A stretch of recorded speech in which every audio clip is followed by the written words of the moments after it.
meeting of the Council of Township of Springwater come to order at 6 p.m. All those in favor? Carried. Okay, we are moving into our 2021 budget meeting. This is our fourth meeting from 6 until 9 or thereabouts tonight. All of these sessions are via Zoom because of COVID precautions that we are taking. So we are tuned in virtually with council members and staff.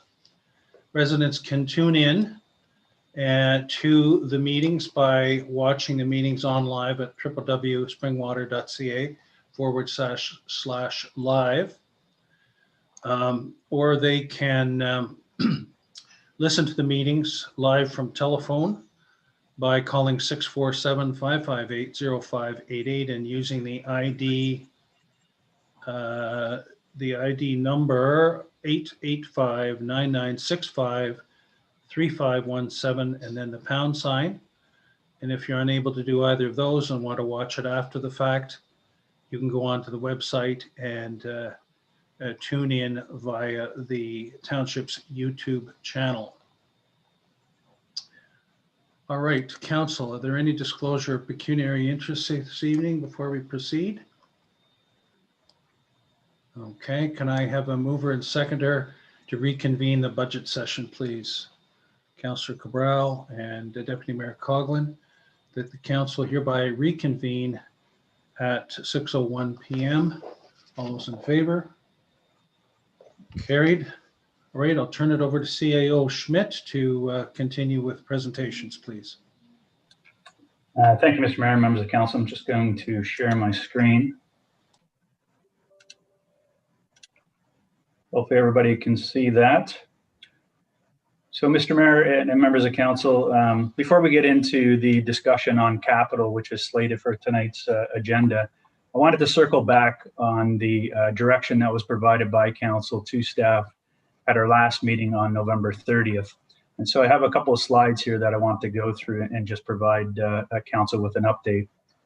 So the first slide here is really just a reiteration of the direction that was provided to us on November 30th. And, you know, essentially it stated that the council was directing staff to go back and bring back a 0% increase for the 2021 budget, which excluded anything with regards to water, wastewater, and or the building department hire.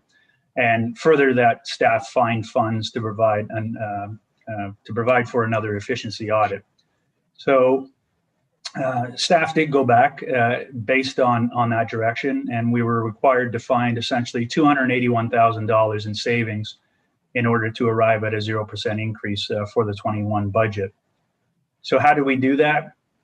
Essentially, we've looked at 4 specific areas here, or we're proposing 4 specific amendments to the 2021 budget, which would essentially get us to a 0% tax increase.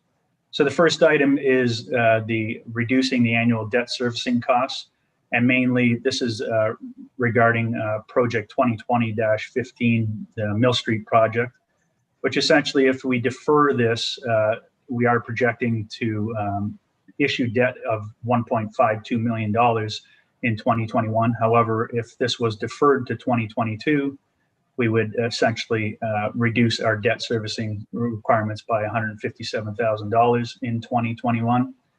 In addition to that, we're suggesting to defer a project 2022-17, which is the replacement of a car 1 in our fire department, which is currently funded or proposed to be funded from taxation in the amount of $60,000.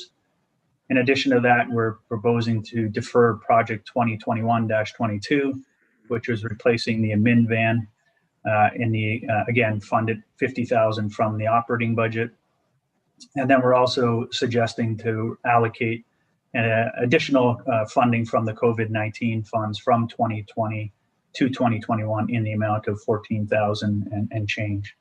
And based on those 4 items, it would reduce, it would essentially come to an amount of $281,000, which is required to get us to the 0%. In addition to that, we did want to have a conversation with council and wanted to propose that these 4, actually 5, I guess, items on here would be something that council would consider. So the first one is the program change number 1, which is the quality care program. Originally, it came in with a net tax impact of $34,270. Staff are suggesting or recommending that in order to proceed with this program, which essentially is a one-time cost of $42,000, that additional $34,000 would be funded by reserve. In addition to that, the security penetration testing is again a $15,000 fee, which our investment, which we're looking at or recommending that be funded by a reserve as well in the amount of $15,000. The program change number 8, which is the building official, we've talked about, and that would obviously be funded 100% from the building reserve. So again, no net tax impact. And the last, or the second last item here, the program change number 9, the facility supervisor, we're suggesting or proposing that position would be funded via savings in not hiring a director of recreation at this stage. And I'd be happy to discuss that with council in a few minutes. And then the last item is the direction from council, whereby 50,000, we've assumed 50,000 at this stage, but it could be more, it could be less, depending on the scope of the audit. For the efficiency audit, we're looking at 50,000, again, funded from a reserve. So all of those items there, staff are proposing with no additional tax increase for 2021. Maybe I'll pause there for a minute, Mr. Mayor, if there's any questions from council. Okay, council. Councillor Hanna. Thank you, and thank you, C.O. Schmidt, for your efforts there. Just a question I have: if the building official doesn't cost us anything, how can we save money by not including that person? I'm just confused over that particular one. CEO. Through you, Mr. Mayor, to Councillor Hanna. So I believe, based on the direction that was provided by council, is that position was essentially supposed to be included, if you will. So it's not a savings. So really, this slide here is showing how we got to the $281,000 in savings, which essentially brings it to a 0% tax increase. This next slide here, we're proposing that these items go forward, and it would still be a 0% increase. These dollars would essentially be funded via either the building reserve and or other reserves, which essentially would have a 0% increase on the tax base for 2021. So no additional cost. Follow on. Thank you. So if I understand, the $65,000 for the building inspector, which comes out of building funds with no tax funds, the reason you're putting it on here is because they haven't got the money yet for doing the building permits or whatever in order to pay for that. Is that how I understand it? CEO. Through you, Mr. Mayor, to Councillor Hanna, not exactly. So anytime that we're seeking new positions in the township complement, staff complement, we're required to come to council and seek your approval. And so this was a position that the building department is looking to move forward with. And if I scroll back to the second page here, you'll see that in the actual direction, it states that we're to come back to council with a 0% increase, which excluded the water, wastewater, and the building department hire. So based on that, staff was under the impression that council was good with moving forward with that program change to hire a new building official. But thank you. That's my understanding as well. I just didn't understand why we had something on there that we're going to save money on if we don't have to pay for it to start with. So thank you. Okay, Deputy Mayor Coughlin, then Councillor Cabral, then Councillor Ritchie. Thank you, Mayor Allen, and through you to CEO Schmidt. With this program change, with the 0% from the township portion, what is the blended tax rate then going to be? CEO. Thank you, Mr. Mayor. Through you to the Deputy Mayor. Actually, I'm going to get to that on the next slide, next couple of slides. But if there was any other questions regarding the program changes and or how we got to the 281, I'd happy to answer those questions. I do have a few more slides that will get into some of those details, though, that the Deputy Mayor has asked for. Councillor Cabral. Thank you, Mayor Allen. If you could just step back to where you reduced the budget with respect to the capital projects. Please, CEO Schmidt. I think that's it there. CAO, go ahead. Okay, I'm looking at this and I'm seeing this is how we get back down by taking these items away. And then when we're looking at the program changes that CEO Schmidt has presented to council again this evening, if you could move back there, it's kind of like we made room in order to accommodate the program changes. I just wanted to comment that, of course, the building official, we'd looked at keeping that one in, but I still struggling with number 9. I think the security penetration testing is important given, cyber attacks and whatnot going on now. But the other one that I did kind of want to see whether or not there was an opportunity to put it in here rather than maybe one of these other ones is the fire department's training and for the EpiPen and the naloxone. And the main reason for that, I'd like to see that continued in is we know the EpiPens is for the benefit of should they tend to Councillor call. Cabral, Yes. just for clarification, that's what program PC1 is, I believe. Okay, thank you. I just wanted to make just a comment on that one then. I thought that's what it was. I wasn't certain. But one of the other things I did want to point out is when it comes to naloxone, which I have a hard time pronouncing, I just kind of leery of seeing that one not continue through. I made mention of it before, is the fact that firefighters are going into situations where they themselves might be the ones that come in contact with this stuff. So I just think it's important for them to have access to it as well. Thank you. Councillor Ritchie. Thank you, Mayor Allen. Through to Director CEO Schmidt. So to just 2 questions. So in regards to the quality care program, that's in regards to the naloxone and as to what Councillor Cabral is talking about. Is that correct? Yes. Okay. Now move down to number 9, facility supervisor. CEO Schmidt, you've mentioned there, instead of hiring a director, we're going to go to a supervisor, which would save us money. Is that how what you're throwing out there? CAO. So through you, Mr. Mayor, to Councillor Ritchie. So in the 2021 budget, proposed budget, we do have funds set aside for a new director of rec. And really, we haven't had the conversation with council. We were hoping to have that through the service delivery review, but that obviously got pushed off. But we were hoping to present to council a new corporate structure, if you will, that would essentially negate the position of a director of rec. And in lieu of those funds, we would use some of those funds to offset this facility supervisor position. Councillor Moore. Thank you, Mayor Allen. Could I ask the CAO to go back to slide 4, please? So regarding the Safe Restart funding, did you mention what that $14,000 was for? Sorry, or what department? CAO. Through you, Mr. Mayor, to Councillor Moore. It's not necessarily specific to any one department. We did take a look at the additional costs associated from the library, where they weren't getting some of the funding from the COVID-19 Safe Start. So some of those funds definitely could go to help offset some of the pressures in the library. I would really want to advocate for that. There certainly was a lot of cost for the library, and they're in a deficit position.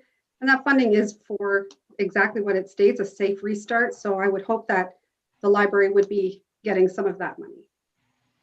Thank you. Okay, CAO, continue with your presentation, please. Good. Thank you, Mr. Mayor. So with slide 4 and 5 in consideration, and to the Deputy Mayor's comment about the impact. So the impact based on what we're providing here is essentially a 0% increase on the township's portion. The county has obviously already approved their 0%. we're still assuming the education portion remains revenue neutral. And so at the end of the day, the blended tax rate is 0%. It does come down to, for an average assessed property, residential property at $485,000, it would be a 0% increase to those individuals. Hopefully that answers the Deputy Mayor's question. So the next slide, what staff was trying to provide through this slide is just a sense of the impact that this may cause. So staff are definitely not recommending 0% as we proposed in our original budget.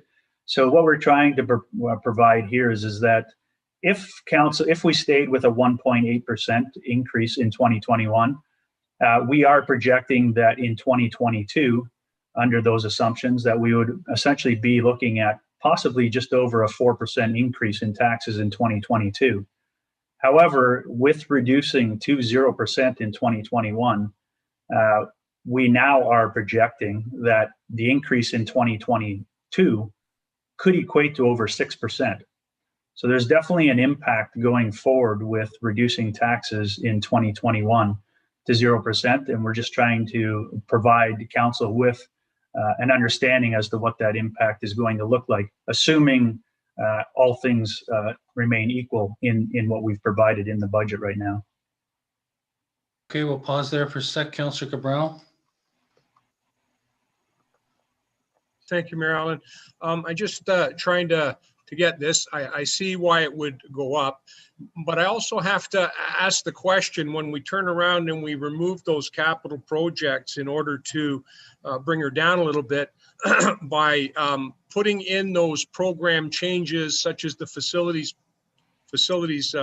supervisor, that negates putting Mill Street off. It just simply pushes it off to the next year, but actually brings forth another budget item in this year. I know we're looking at, from what you've said, saying let's not get a director of public works. Having said that, then I guess I'm going to wait to hear what CEO Schmidt has to say about the restructuring, but I'm also looking to see whether or not that might be something that can be once again maybe deferred for some period of time in 2021, seeing as all our facilities basically still remain closed. CEO Schmidt, do you want to comment on that now?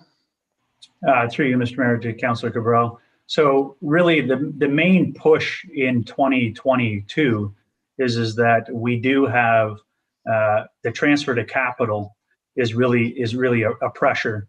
And so from 2021, we have approximately $800,000 projected to come from the operating budget to support capital. In 2022, that number doubles. So in 2022, that number goes from $800,000 to almost $1.7 million coming out of the operating budget to support the capital budget. So that's one of the main pressures. And on the facility supervisor position, that wouldn't be an additional impact in future years. Essentially, we've been carrying a salary or a wage for the director of rec. So that's already within our base budget. Essentially, what we're suggesting is that a portion of that salary, if subject to council's approval, would be a portion to the new facility supervisor position. And then there would be a net difference between what the director's salary is and what the facility supervisor position is, that we would have to have a conversation with council as to, from a service delivery perspective, when we have that conversation in March, what our other plans might be, or what our other proposal might be to council. But again, I would be grateful, if you will, if council would consider the facility supervisor position and or approve it now on the assumption that we don't fill the position until we've had our discussion about the service delivery review, which is I believe, scheduled for March of this year. Deputy Mayor Coughlin.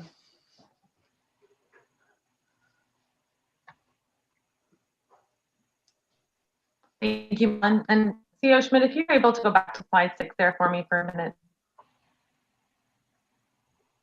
So the question that I'm having then is when our taxpayers, when residents see their tax bill, they see one number essentially. And I'm not talking about every member of our public, but in my opinion, the majority of our residents understand tax at one level. So when we remove our taxes to zero, the blended rate, to my understanding, should be a negative it should be a negative number again. Is that correct? Seal? Through you, Mr. Mayor, to the Deputy Mayor. So you'll recall that originally staff were requesting a levy increase of $292,000 in 2021. In order to get to a 0%, we essentially are able to we have to take away $281,000. So there's only like $11,000 increase in the levy for 2021. So when you weigh that out over the overall assessment, it does come out to a 0%, essentially a 0% increase for the spring water portion, as well as for the blended increase. So how is that possible then? When we come in at 2%, our blended rate is less than 2%. So why is it if we're coming in at 0 and everybody else is at 0? I'm not understanding that. Through you, Mr. Mayor, to Deputy Mayor, if we fully reduced that levy requirement to from $292,000 to 0, you would see a negative. You would definitely see a negative in the blended rate.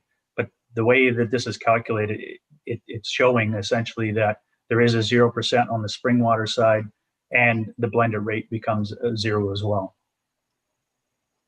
Okay, I'm gonna have to spend some time with you on that one, because to me this is not the same math that we've been using in years prior, where when the county and the school board, I mean, back in the day when the school board was wanting, over double digits, over 10%, it was up to the municipality to find a way to make up for that so that the blended rate was lower. So I'm looking at this, when you look at other municipalities and how they've created their blended rate, they're using stabilization reserves, they're using, forecasted assessment to get to that 0%. If we're coming in with an actual 0% from our municipal portion, I'm just curious why, other municipalities who are coming in at 0.6 or 1.2% from a municipal portion are getting a blended rate of 0. For example, Innisfil. Through you, Mr. Mayor, to Deputy Mayor Collins. It's my understanding that I don't believe Innisfil's at a 0% on the township, on their town side. They're not. Yeah. But their blended rate is 0. I think Deputy Mayor's point is that what is the math difference this year when there's always been a blended reduction from the township portion solely? What is the difference in the mathematical calculation that doesn't throw the blended into a negative number this year if our township is at 0? Through you, Mr. Mayor, to the Deputy Mayor and yourself, I'd be happy to have those conversations. I'll show you the calculation. But essentially, based on staff's analysis to date, this is the calculation that we've come up with. Again, if the township's portion was, if we took the full portion of the 292, the township portion would be in a negative, which then would also cause the blended rate to be into a negative as well. I'm happy to share the information with you. Okay. Other questions of this? Hi, yes. Pardon me? Sorry, Mayor Allen. Yes, Director Radigan. Thank you, Mayor Allen. I just wanted to add to CAO Smith's comments. Just wanted to add that originally with the deficit of 292,000, we were looking at a 1.8% increase. And then coming back, we reduced it by 281,000, which still left a small amount of about 11,500 in the municipal levy, which equates to about 0.07%. So the municipal levy itself is not at 0. We ultimately get to 0 in a blended rate. I just wanted to add a little bit more context. Okay, so to make it totally accurate, that totally property taxes would be something like 0.07, and the blended would be 0 on that schedule? Yes. Okay, all right. I think we've beat that to death. Thank you for the input. Any other questions at this point? Okay, proceed then, CEO. Okay, thank you, Mr. Mayor. So if we move to the next slide here, this slide here is just trying to provide some context within Simcoe County with where other municipalities are currently sitting with their budgets. So what we CEO tried to Schmidt, do. can you make that slide a little bigger? Can you magnify it by doing a plus a couple of times? That's better. Now scroll down. There, we can see. Thank you. What we're trying to show with this slide here, if you will, is how the township compares to the rest of the municipalities that we've been able to get their information from. So you'll see that the items in green, so Severn, as well as the County of Simcoe, and as well as Town of Innisfil have already approved their budgets. So that's what the green items are. And essentially the rest are essentially still walking through their budgets, their budget cycles, which, those numbers could change subject to council's deliberation as they walk through their own budget deliberations. But again, just from a context perspective, showing that other municipalities are in similar and or different situations than what the township is, if you will. And so again, we're not the only ones that came in with a proposed increase in our taxes for 2021. Deputy Mayor Coughlin. And thank you, Marilyn. So again, the Ramera and Innisfil, both of those municipalities used reserves and assessment in order, increase in assessment to get to that 0. So their municipal portion was not 0. So is that what I'm going to understand what we're showing here, because for Ramera and Innisfil to be showing as 0, their municipal portions weren't. CEO. Thank you, Mr. Mayor. I may have to defer questions to our new director of finance, but my understanding is that the 2.45 for Severn, I believe, is a township increase, whereas to the deputy mayor's comment, I believe the Innisfil one is a blended rate.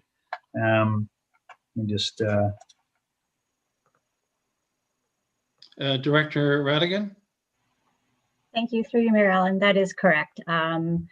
Just in the way some municipalities are reporting, some are reporting in a blended rate, some are reporting the municipal levy.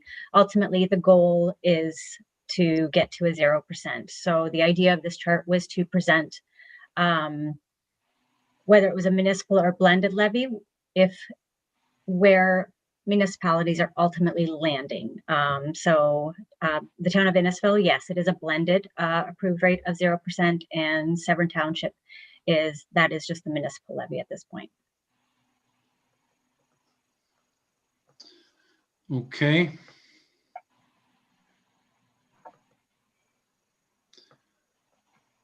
Councillor Cabral. Thank you, Marilyn. Would it not be fair to say that since most of these, except for Barrie, are within Simcoe County, that all of these would be municipal levies that we'd be looking at, since the county is at 0? CEO Schmidt. Through you, Mr. Mayor, to Councillor Cabral.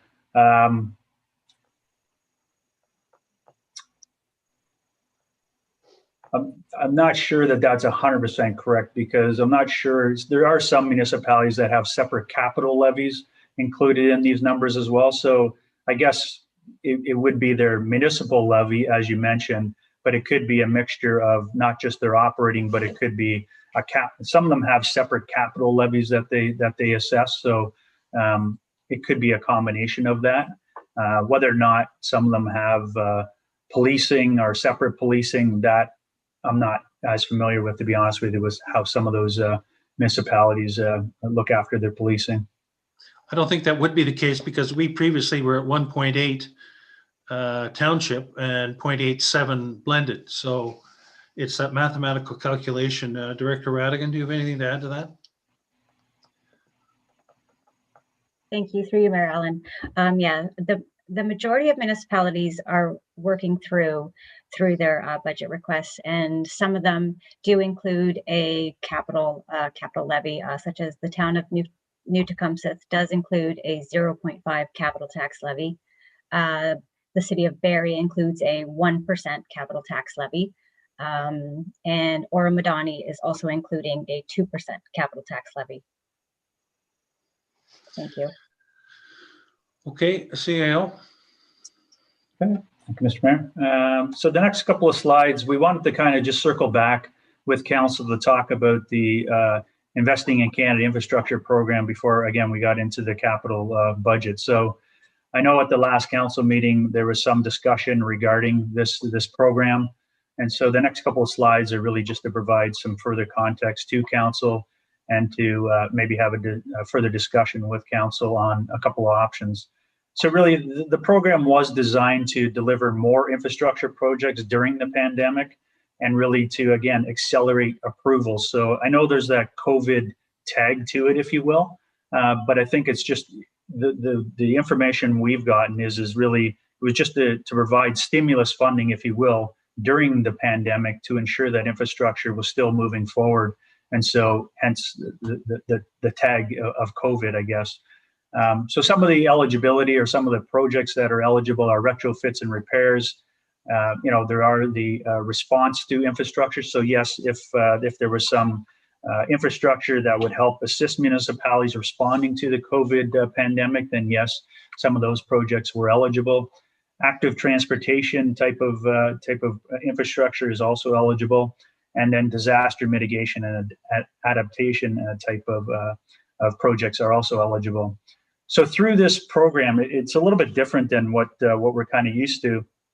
The township's allocation provided to us was $152,000. So with that, we are actually eligible for 2 projects. We can submit for 2 projects because we qualify. We've gotten over $100,000, but we gotten less than $500,000, and that's kind of the parameters of this program. So based on that, if we were to consider multiple projects or 2 projects, we wouldn't have to submit until January 7th our application, whereas I believe we'd stated at the last council meeting it was a December 21st application deadline, but that assumed 1 project only being submitted. So with that said, staff have come up with 4 different options for council's consideration. And again, if council has any other options that they like to explore, by all means. So the first one that staff have kind of put together is the North Simcoe Rail Trail upgrades. And it does qualify under category 3. And it is a parks and trails or multi-use path type project. And essentially we'd be looking at focusing on upgrades to that trail system.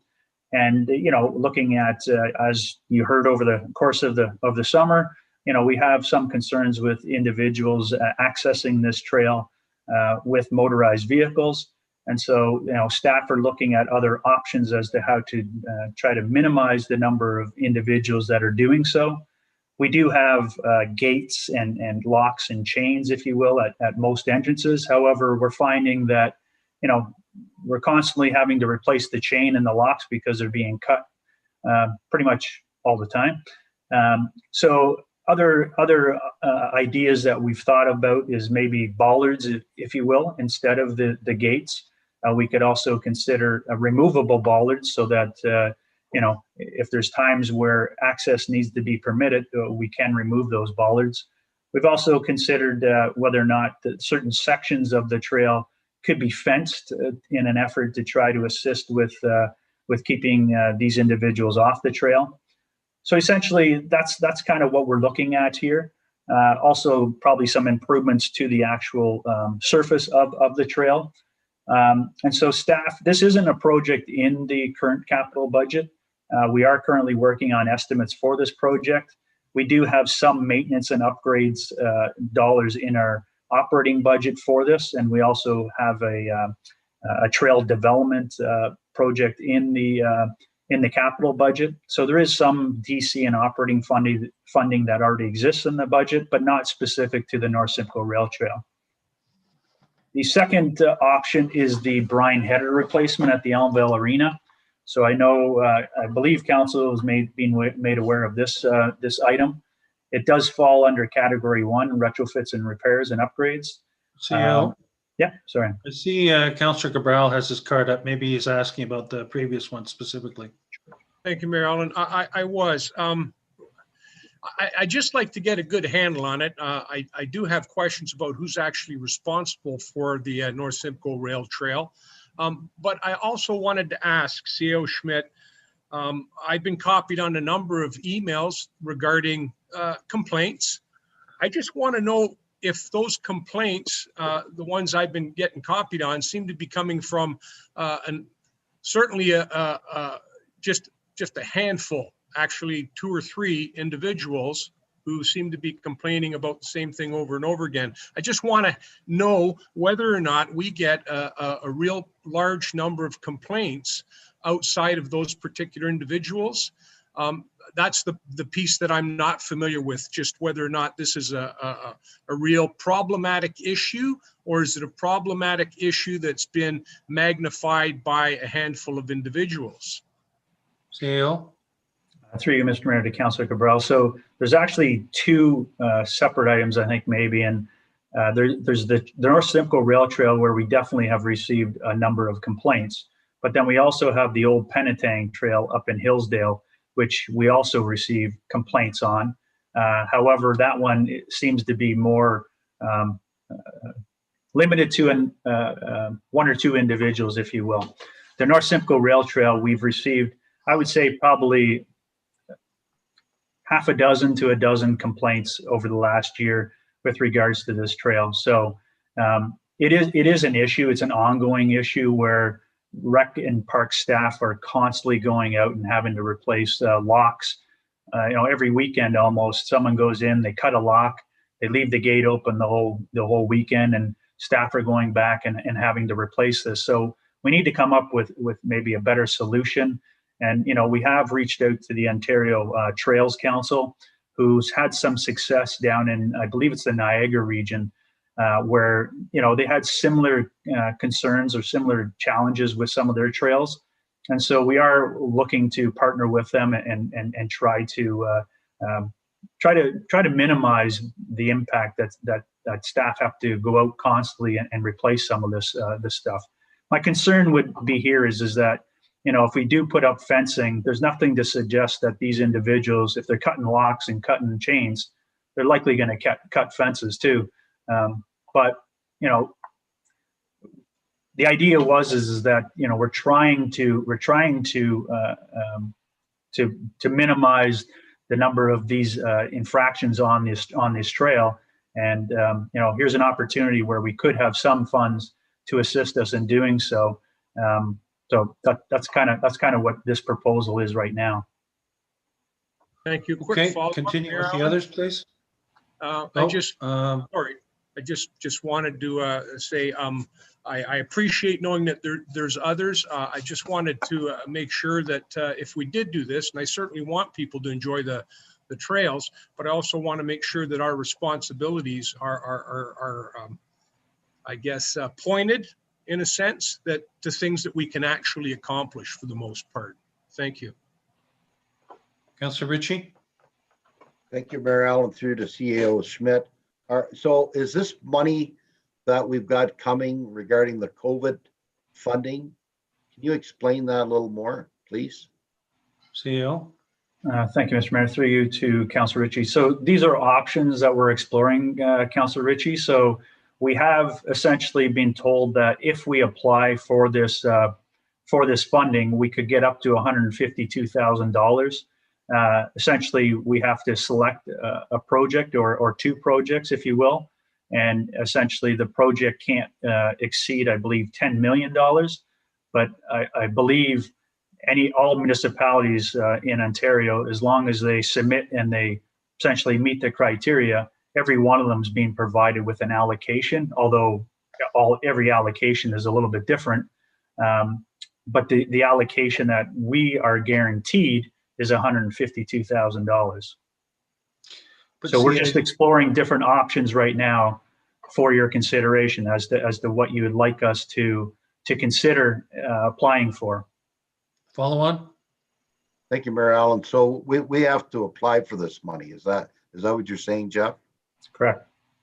All right, because I don't want to see I'm steadfast with my zero for the taxes. But having said that, if we can apply for this, Mayor Allen, ever since we approved this the all-terrain vehicles earlier this year, I can appreciate what our CAO is saying. Staff has been overwhelmed with the amount of people on the trails. And I can appreciate that. I have county just up the road from where I live. So I think, you know, this would be a program I would definitely support going forward so that we can get funding to help improve the trails. He's right. Like, so a lot of these guys are carrying bolt cutters with them. You can, whether it be a chain, whether it be a fence, they snip it and they just keep going, and we're back fixing it all over again. Bullards, yes, I can see that helping as well. And but ever since we allowed this, there's been more traffic. There will be more traffic down the road, people getting out, and this is definitely something that I would support going forward. Thank you. Okay. All right, CAO Schmidt, continue, please. Thank you, Mr. Mayor. So, the second option that we could consider is the brine header replacement at the Elmville Arena. So again, as I mentioned earlier, you know, this is something that staff is currently challenged with, and have essentially created a workaround to make sure that we don't lose our ice this season. However, they have essentially indicated that we will be in a position where we're going to have to fix this. And right now, the estimated repair cost is around $95,000 to repair this. And in the current budget, 10-year capital plan in 2021 specifically, we have put $95,000 in the budget to come from reserves. So if council wished to move forward with this, obviously it would free up the reserve for other things, and we could apply this funding towards that project instead of using reserves. The third option is, which is available, is the fire vehicle car 1 replacement. So it does fall under the COVID resiliency category, and essentially this is the purchase of the one fire vehicle that we talked about earlier in deferring to 2022. So in the current 2021 budget, capital budget, there is a project costing $60,000, and it's proposed to be funded out of taxes, which again, if we applied for this project, essentially we wouldn't have to utilize the $60,000. And then the last option, Sorry, CAO Schmidt. And that 60 is for 21 or 22? Right now in the current budget, assuming council hasn't made a decision on what we had proposed earlier, right now it's in the 2021 capital budget, but staff is proposing that it be deferred to 2022, and or if council wants to apply for the funding, that's another way to save the $60,000 in tax funding. Okay. And then the final question from Councillor Hanna, please. Thank you, Mayor. Just quickly through the, I guess maybe to the chief, in the budget binder we have, it doesn't show the mileage for a couple of vehicles, and one of them is replacement of car or the SUV. There's no year mileage provided for that vehicle. I'd like to know the year if possible. Chief Kirk. Through you.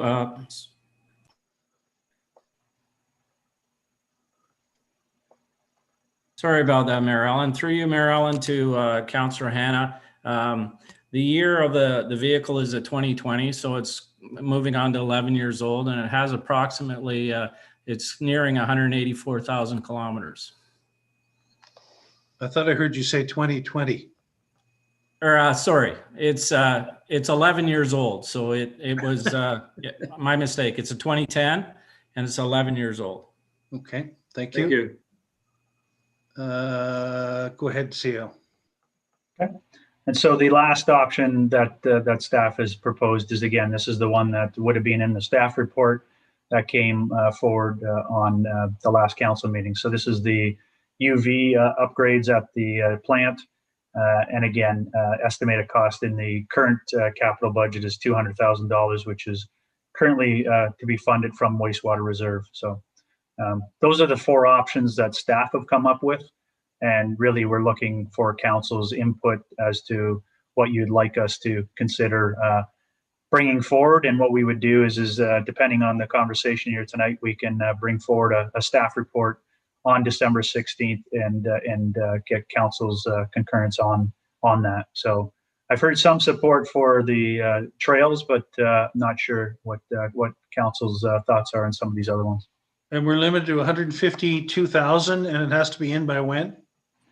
So if we only apply for one project, it would have to be in by December 21st, I believe is the date. And if we applied for two projects? January 7th. But still limited to 152? I believe so, yeah.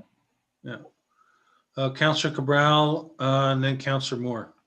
Thank you, Mayor Allen. Just looking at this one here, I'll be quite frank, I don't see this as being suitable for the project, given that it's government money that's coming to us as a grant. And the reason I say that is that wastewater and water is supposed to be self-sufficient. I think grant money coming from the federal government or the provincial government should be allocated to things that are respective of the entire township and all the residents. So I'm not particularly in favor of this one here. And if this one here was removed, it certainly would give us a lot more leg room to potentially put the other ones through. So that's just my feelings on this, because I think although it's wastewater upgrade, at the same time, it has to do with wastewater, which, you know, people who are utilizing the service are paying for the service. So I just kind of see the grant money coming into township as money that should be better spent on projects that are of benefit to all the residents of the township, not in order to, basically what we're doing here is subsidizing the wastewater people, wastewater funding, by utilizing grant money to put something in place that normally would have been taken care of on a self-user pay basis. So that's my comment here. So in this particular one here, I can't support this one, but I think I could support, even looking at the trail rail system there. It's good that people would be able to use it. I just want to make sure that if that one goes ahead, that we have some definitive plan in place that would actually work, rather than just spending some more money on items that are not going to alleviate or reduce the problem, or in the end might cost us more money to keep replacing. Okay, Councillor Moore. Thank you, Mayor Allen. So I concur with option 4. I don't think that that's an appropriate option.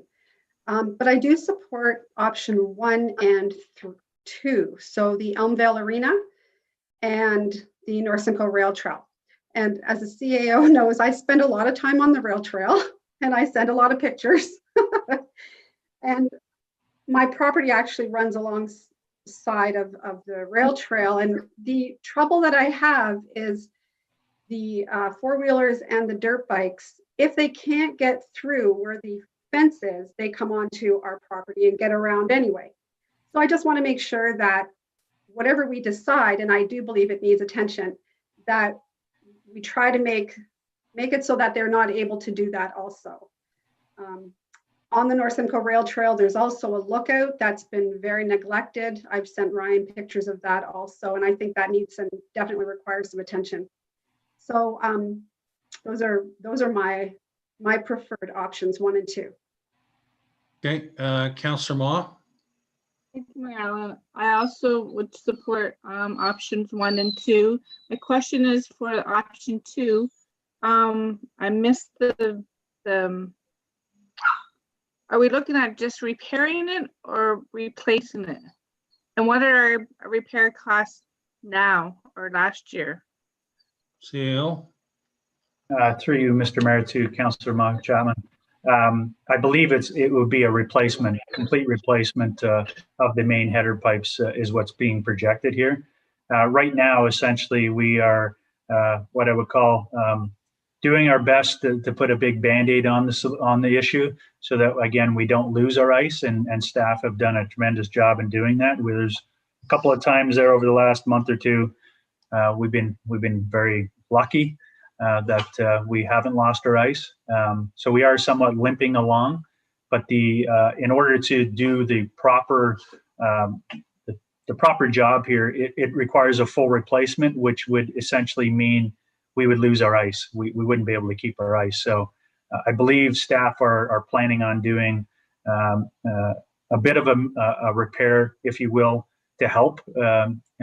Maybe a $10,000 item to help us over the Christmas break to get us through to the end of the season.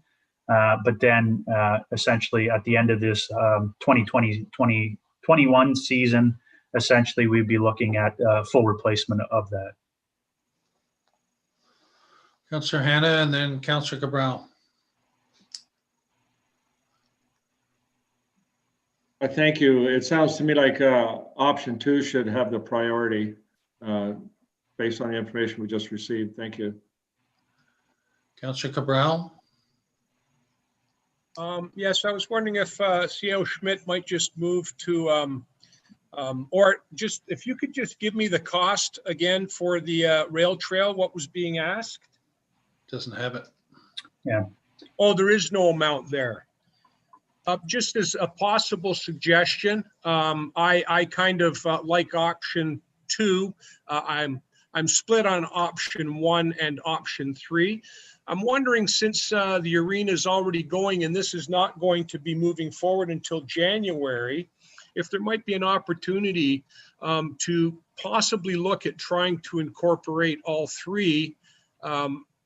And the only reason I say that is, if we're not going to be looking at doing any work on the arena come down the road, would we not have a better idea where we sit financially with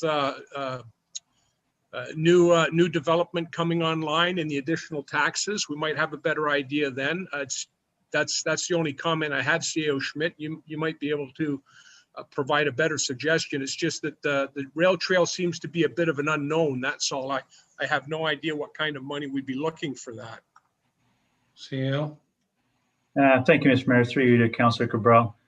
So, staff have actually reached out to 1 or 2 suppliers already, just to get a sense of what it would cost to, say, resurface the majority of the rail trail, which I believe is, I'm going to stand to be corrected here, but I believe it's around 30 kilometers of trail. And some of the numbers that have come in are, $500,000 to $1 million to actually resurface that whole trail. I'm not in the business, so I don't know if that's a competitive price or not, but that's the numbers that we've received. So, it really, to your point, I think it really comes down to the fact of trying to nail down a program that we want to put in place to move forward with the rail trail. And if it's maybe it's not, resurfacing the whole trail, maybe it's just certain areas of the trail need to be adhered to or looked into.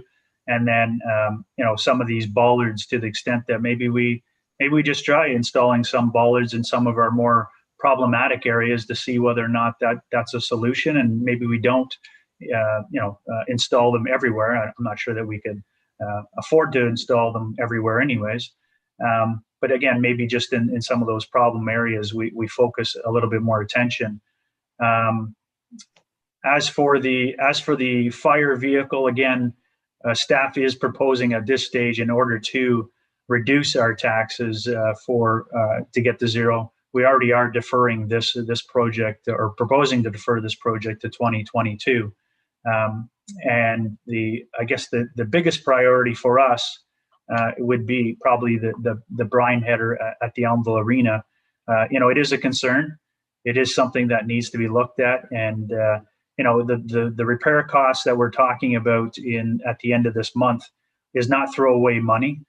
We did make sure that essentially any repairs that are done at the end of the December would be contemplated and not have to be, throwaway money that would be replaced in April or May when we shut down the arena.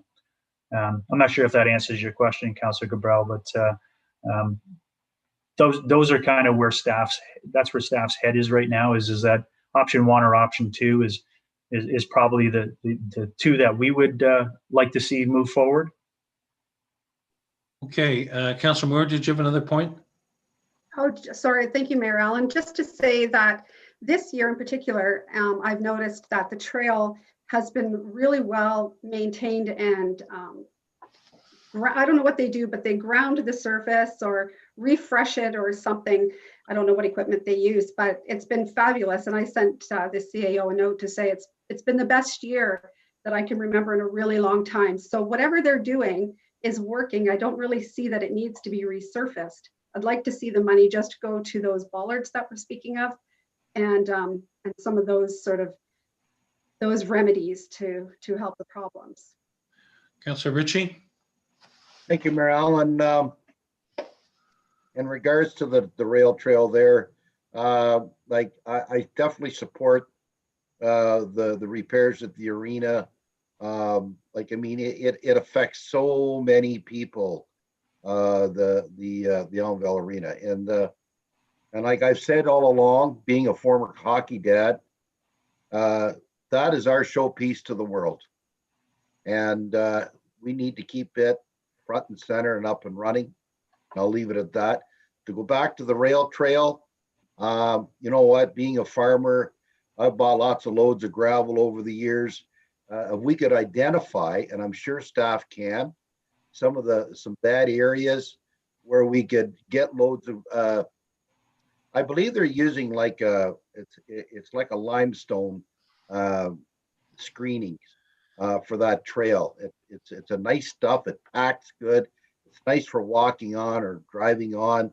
And if we could identify some of them areas that are bad, and I'm sure there's lots of areas, but you can buy a lot of gravel for $30,000. Some of these machines that are on our trails are really ripping it up, and they got mud bug tires on them there. It's like it just boggles your mind, some of the stuff that they got on the trails. But I think if we could identify, and then going forward, put that into a 10-year capital plan going forward, so that we can help making improvements to that rail trail, because it's a busy system now that we've allowed these people on it. So if we can narrow it down to those two for now, I'd support that 100%.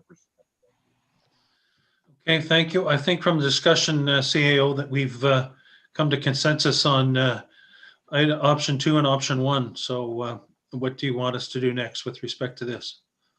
I appreciate the comments, Mr. Marin. I think staff have heard the comments from council, and so we'll be coming back with a staff report on the 16th. I think, I haven't discussed it with staff yet, but what I'm thinking is maybe there's the 95,000 for the Brine, the remainder of roughly just less than 60,000 maybe goes towards the trail system, and maybe we propose that for council's consideration. So Okay. We'll put something together for your consideration for the 16th. Good. So, Mr. Mayor, at this time, that concludes my presentation, but if you would like to further our discussion on capital, I can share my screen and we can start to walk through the capital budget should council wish to do so, keeping in mind that any changes to capital will impact plus or minus the 0% that we've proposed earlier. So just want to put that out there. Okay, and how did you want to go through the capital budget then? I can share my screen and we can go through the various sections for 2021, and then if council had any questions about the full 10-year, we could take those questions at that time. Okay, Councillor Cabral. Thank you, Mayor Allen. Question for CAO Schmidt, and it's only because I'm ignorant of how it may actually work.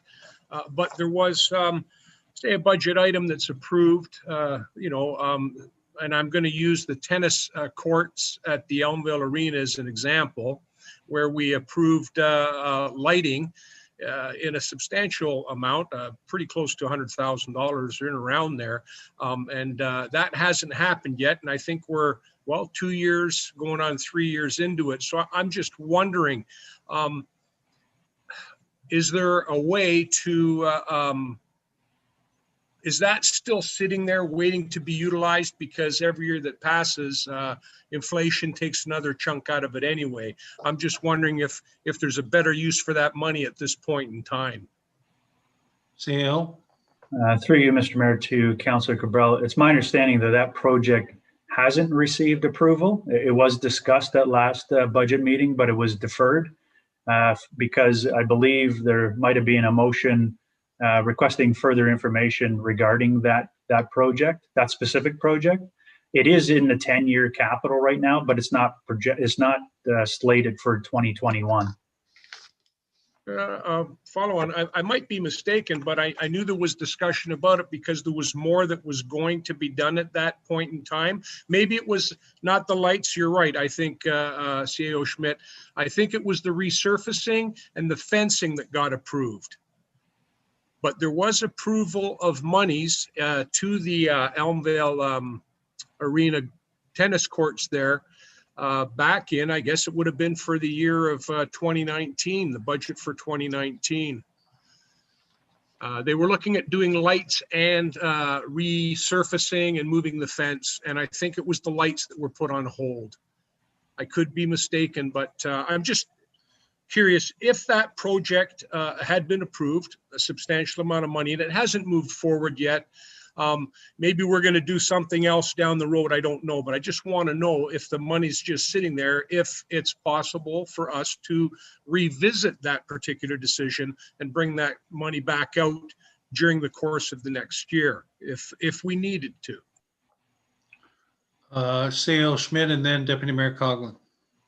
Thank you, Mr. Through you to Councillor Cabral, and my apologies, Councillor Cabral. I'm just looking at the 2020 budget, and it looks like there was $90,000 carried over from 2019, as you mentioned, which was to be funded 100% from a reserve. So those dollars have not been utilized at this stage. And so should council wish to revisit that, they absolutely can do so. My apologies. Sorry about that. Deputy Mayor Coughlin. Oh, thank you. And it was just, if memory served me correctly, it was approximately $150,000 job at the time, which was the resurfacing the cage and the lighting, and we pulled the lighting out to bring the cost down. But I wasn't aware that it was from reserve, so it would have no impact on the tax. Okay, CAO, proceed then. Okay, Mr. Mayor, I'm just going to try to share my screen here. Stop this.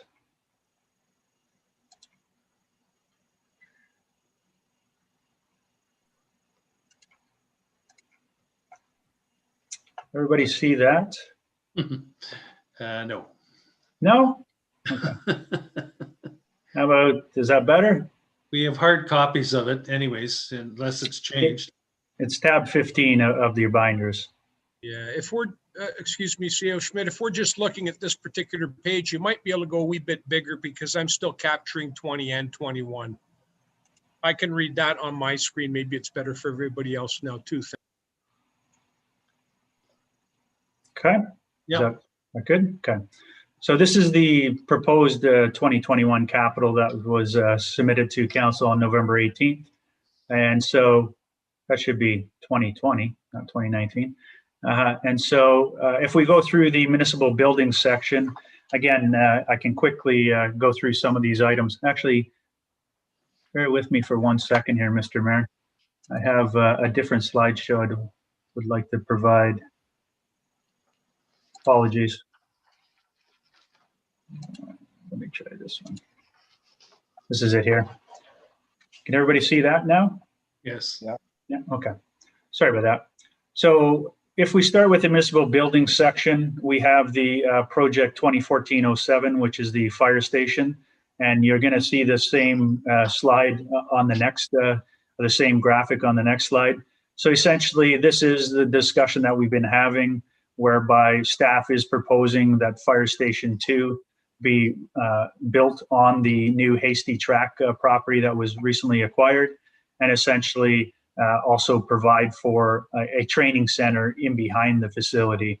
So this is what this project is contemplating. Staff are currently working on the RFP with the hopes of submitting or putting the RFP out in early new year, subject to council's approval of budget. And then obviously come back to council with any submissions that we receive and have a discussion about award of that contract. So that's the Fire Station 2 item that's being proposed. The project 2018-01, which is the multi-purpose complex in 2021, we're looking at the feasibility study and the concept or a phase 1 design for that, for this piece here. So that is included in the 2021 budget. As it relates to, so that's kind of the items, the new projects that are being proposed in 2021 for municipal buildings. For fleet and equipment, we get into our fire area first. So our fire department is looking at the acquisition of a new aerial platform, a ladder truck, project 2020-05. And there's a couple of pictures just to give a sense of what an aerial truck would potentially look like. The next item is project 2019-08, which is the replacement of a pickup with a essentially looks like a hybrid or electric vehicle. I believe this is for our building department. The next project is the replacement of R18 or R18, I believe it is, which is a 2003 2-ton that has currently over 252,000 kilometers on it. So that's a project in our Recreation Parks and Facilities Department. Next project is project 2021-21, which is to replace R21, a 2003 3/4 ton pickup, which again has approximately just over 180,000 kilometers on it. Again, this is in our Recreation Parks and Facilities Department. In addition to that, they're looking at replacing a 2005 Skyjack. So project 2021-36 is what's being proposed here. In addition to that, project 2021-37, which is a 2007 Cedar for our grass fields. Staff are looking at replacing that in 2021. If we get into some of our public works projects, we are looking at replacing tandem number 16, which is a 2007. And again, that's project 2019-04. In addition to that, we're looking at replacing the Yard 2 loader, so project 2021-23. There's a couple of pictures of that loader. In addition to that, we're looking at replacing pickup or vehicle, I guess, 34, which is a pickup, and that's project 2021-24. And we're also looking at replacing the float trailer, project 2021-38, again, in public works. We get into some of our roads and related infrastructure.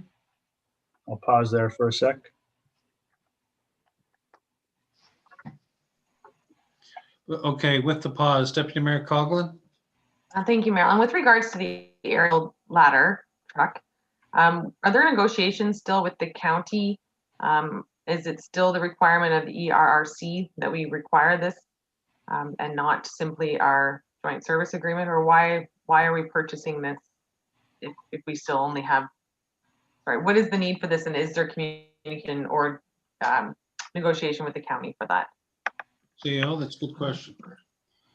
Through you, Mr. Mayor, I haven't been privy to the negotiations on the ERC, so I'm not sure if Director Spagno was able to speak to that or our chief.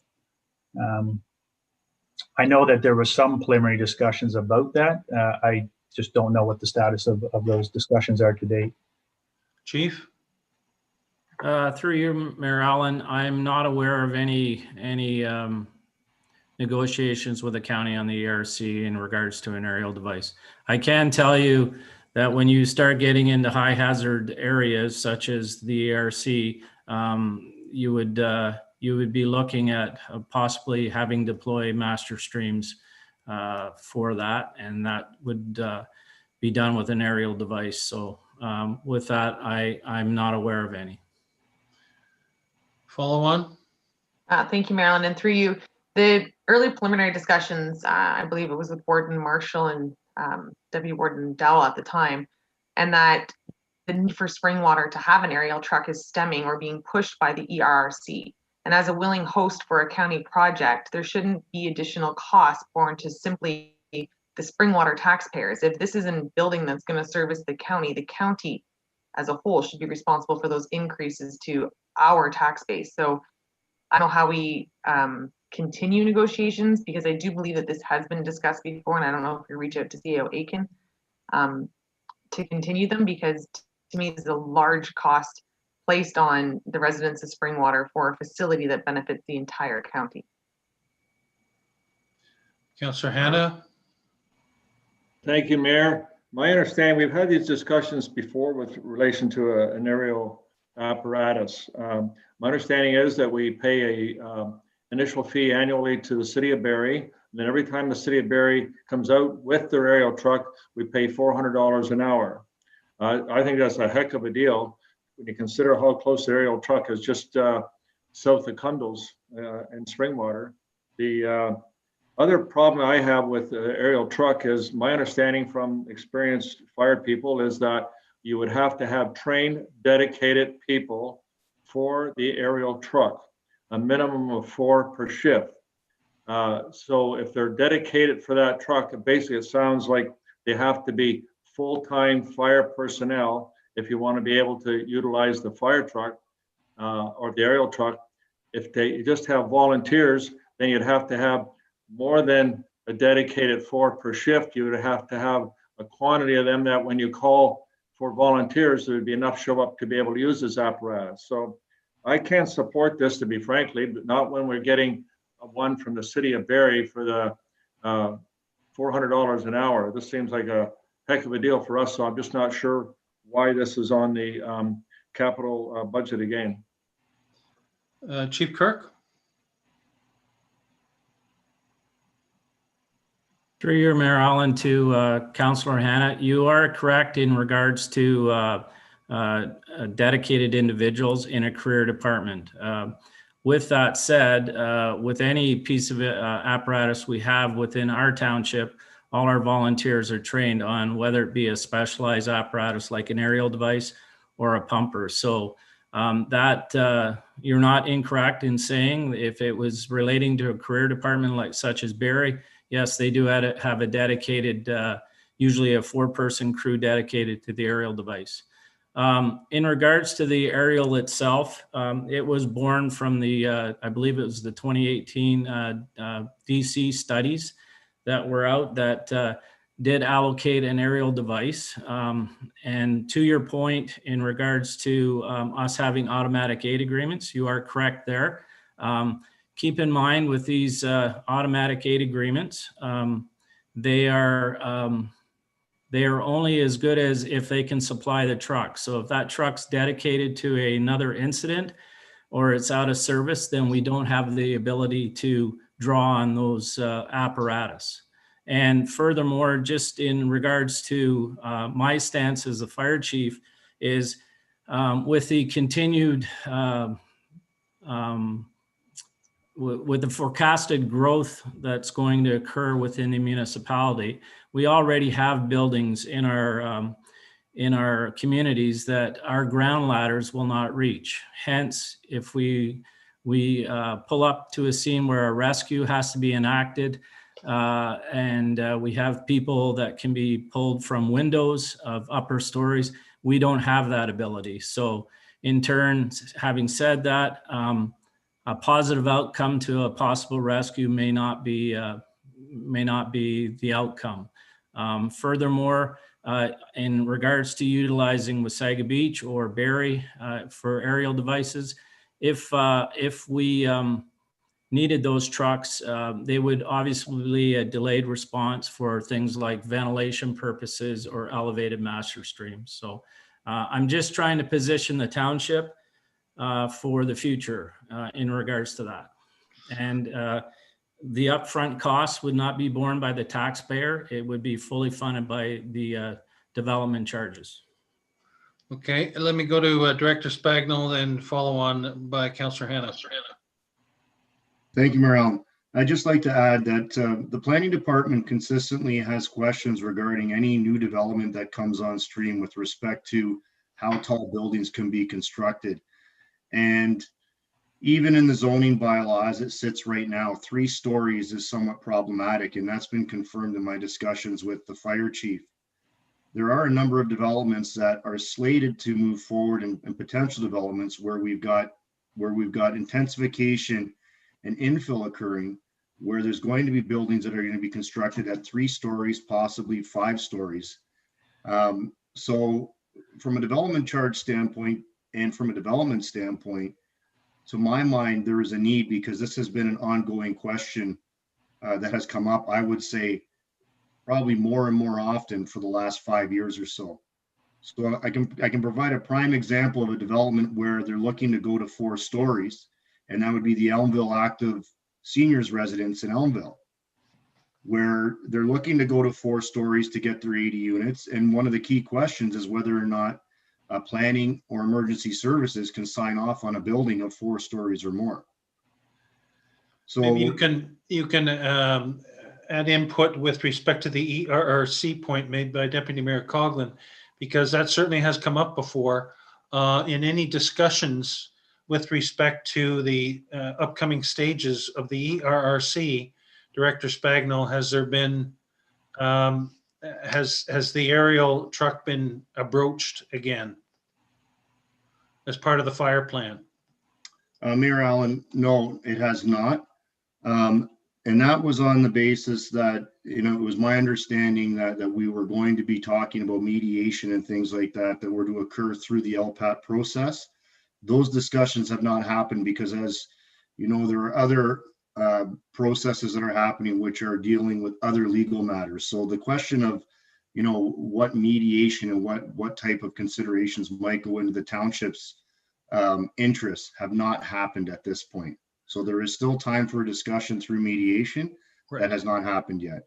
And if so, it were to happen, staff would come back to council with any ideas as to what that mediation would need to entail.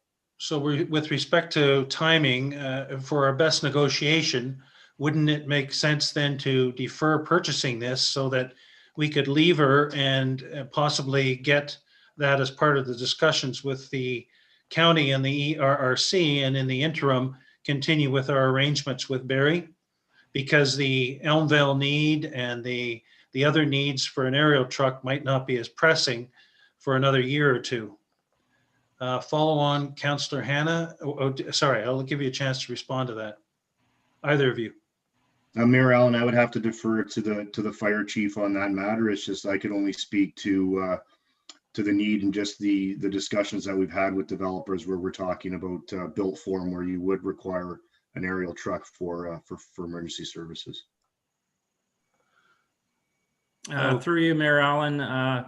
Yes, I would be in agreement if it's the will of council to defer this project. Keep in mind, I will be bringing it forward at a later time. I was just trying to do what I thought was the best interest of the township in regards to positioning ourselves for that future growth. Thank you. Councillor Hannah had a follow on, and then Councillor Moore. Thank you, Mayor, and I appreciate the chief's position that is trying to move us forward. And I think we will have to get one in the future, but at this time we don't have the need. We're trying to cut back on the budget this year because of a number of reasons like COVID and so on. The other issue I would just want those on council to be aware of, when we call out for the agreement with Barrie and their fire apparatus, they're a full-time fire service. They have people on duty in the fire hall, so the response time is probably quicker than ours would be with a volunteer fire service. Certainly the response is quick. So my point being is, in the future, I agree we're going to probably need it. Right now, we don't need it. So I agree with you, Mayor Allen, that deferring this would be the responsible thing to do at this time.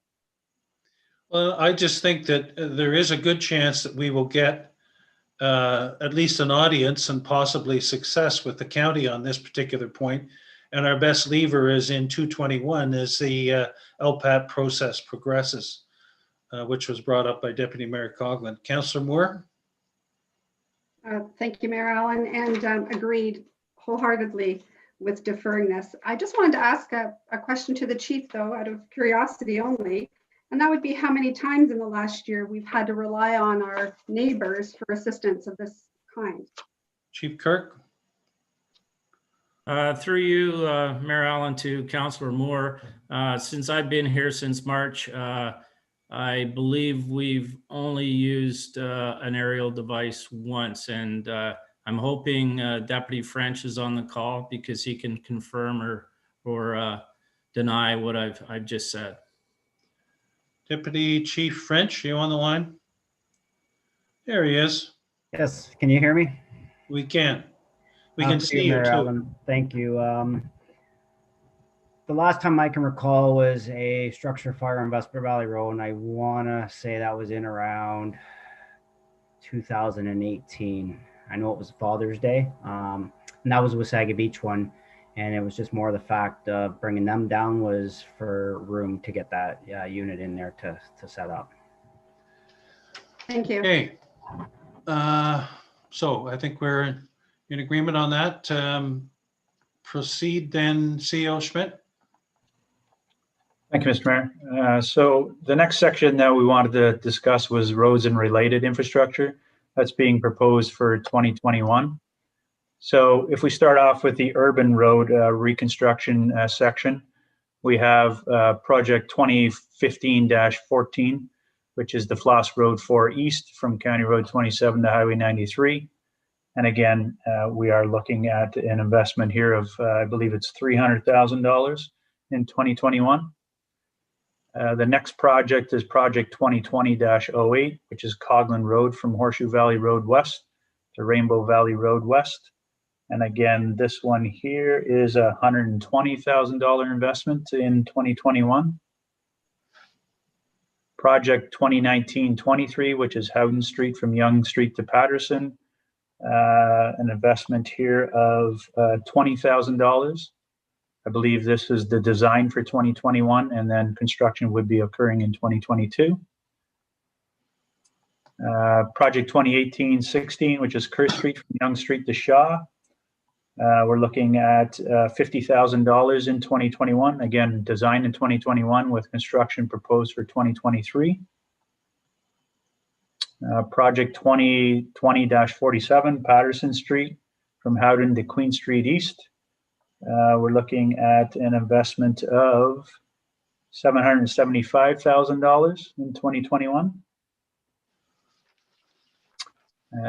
Any questions on any of the urban road reconstruction before we get into the resurfacing or rehabilitation section? I just wanted to sort of put in context, get people thinking as we're going through the roads.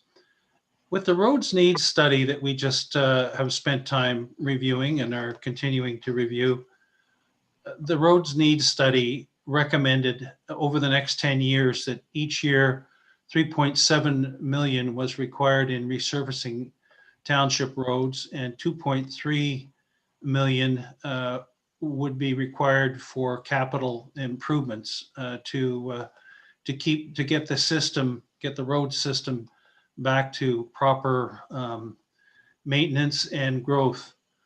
And through discussion with CEO Schmidt, the township, we're currently sitting at about a plan of $1 million of the 3.7 million for 2021, split out 702,000 road resurfacing, 200,000 for gravel resurfacing, 25,000 for spraying and patching, and 50,000 for hot mix asphalt. So we're 2.7 million short of what is recommended in the operating side to start the annual 3.7 million of resurfacing. And then on the capital side, we're at about 1.8 million after the deferral of the Mill Street.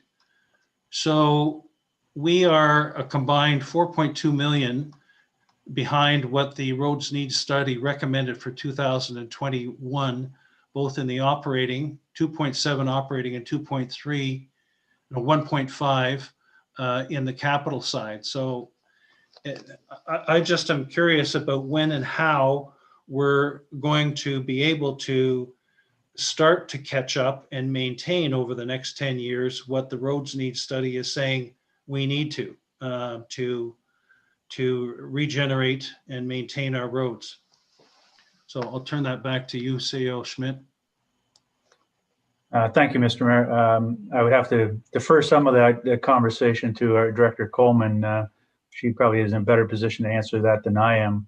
You know, with that said, the road resurfacing component, you know, that is something that from an asset management perspective, this is best practice, and this is what the consultants are recommending. You know, to get to the 3.7, it's not going to happen overnight. We need, to your point, we need to start planning for that and start putting additional dollars into the budget. You know, you may recall on my staff report from November 18th when we tabled the budget, you know, we did suggest that, and we've been stating this for a few years, that we're not contributing enough to our tax-based infrastructure, which is roads. So additional dollars need to be set aside for these activities, and maybe I'll leave it at that. And if Director Coleman has any other comments, I'll leave it to her. Director Coleman? Yes, thank you, Mayor Allen. I guess I could just more or less reiterate what CAO Schmidt has just said, is that in order to get to those amounts, we need to have, I guess, the support of you and your co-members of council in order to increase the spending amount. What I can tell you and what I believe, I don't necessarily agree that we need that combined $6 million. I think that as you go through the draft road needs study report, you'll see there are several roads in there that will be funded by the Midhurst Landowners Group as we go forward. So, you know, specifically the Russell Road, Gill Road, St. Vincent, portions of Doran, Finley Mill, Carson, Ann, they are all in that road needs study, and there is work recommended to be done on them, but that will not be funded by the township. That will be funded by the Midhurst Landowners Group. So when I go through the list and I go through our budget, I don't think that there's $6 million a year required to really get us back into shape. Do we need more than $1 million or $2 million? Yes, unfortunately, I think we do. But I think that's something as a group that you and the rest of council and us as staff need to work together to come up with the best possible plan and to land on a figure that we can all agree on and support. Councillor Cabral, did you have your card up? Yes, I did. Thank you, Mayor Allen. I actually was going to come along the lines there, whether the roads needs study took into consideration infrastructure that was going to be covered by developers. But I did want to know, and I don't know if this figure is available, the last road needs study that we did, how would it compare with the that figure on what we would need this particular year? Are we anywhere near what the first one said? I mean, it's always a snapshot of the roads, their condition, the particular day that they kind of head down there. And then they base on, I guess, what their expectations are for duration or whatnot. But I was just wondering if you might have what their projections were from the last road needs study as to what kind of dollars were required in 2021. I would suspect that the new one probably is showing a little bit higher, but that may also be, as Director Coleman said, also attributable to the fact that some roads are going to be covered by developers. Do you have don't have to have a specific figure. I'm just curious to know whether it's on par with what the old road needs study initially told us we should be spending, or whether it's there's a big difference between the two. Director Coleman? Thank you, Mayor Allen. Through you to Councillor Cabral. I don't have those numbers in front of me, but what I can tell you is that going through the current road needs study and reviewing it with the copy of the 10-year capital that was based on the old road needs study, the recommendations in terms of timing were fairly close to each other. So that would lead me to believe that the dollar values are the same. Obviously, since 2017, there's certain costs obviously have increased. But I would say that the recommendation at that time was very similar to this. And then there is probably some increase in this one due to the fact that we didn't, I guess they're due to inactivity on some of those roads. So that would cause an increase in what it would cost to rehabilitate the road that was recommended but not done. Thank you. So Director Coleman, if we take this roads needs study that has just been done and you factor out the roads that they make recommendations on that are going to be covered by the developers, have you done that yet? And are you satisfied that the amount that is being proposed in 2021 for operating and capital with respect to the roads is a good solid first start for the first of 10 years, given the roads needs study after those reductions with what is proposed? Thank you, Mayor Ellen. So I don't have numbers for what I've removed that would be funded by the Midhurst Landowners Group. And then in terms of your second question, to be frank, I guess, no, I wouldn't be satisfied that 2021 is a good start. I've tried to be cognizant of the budget. So I guess just to be frank, no, we should be spending more than what we're asking for in 2021.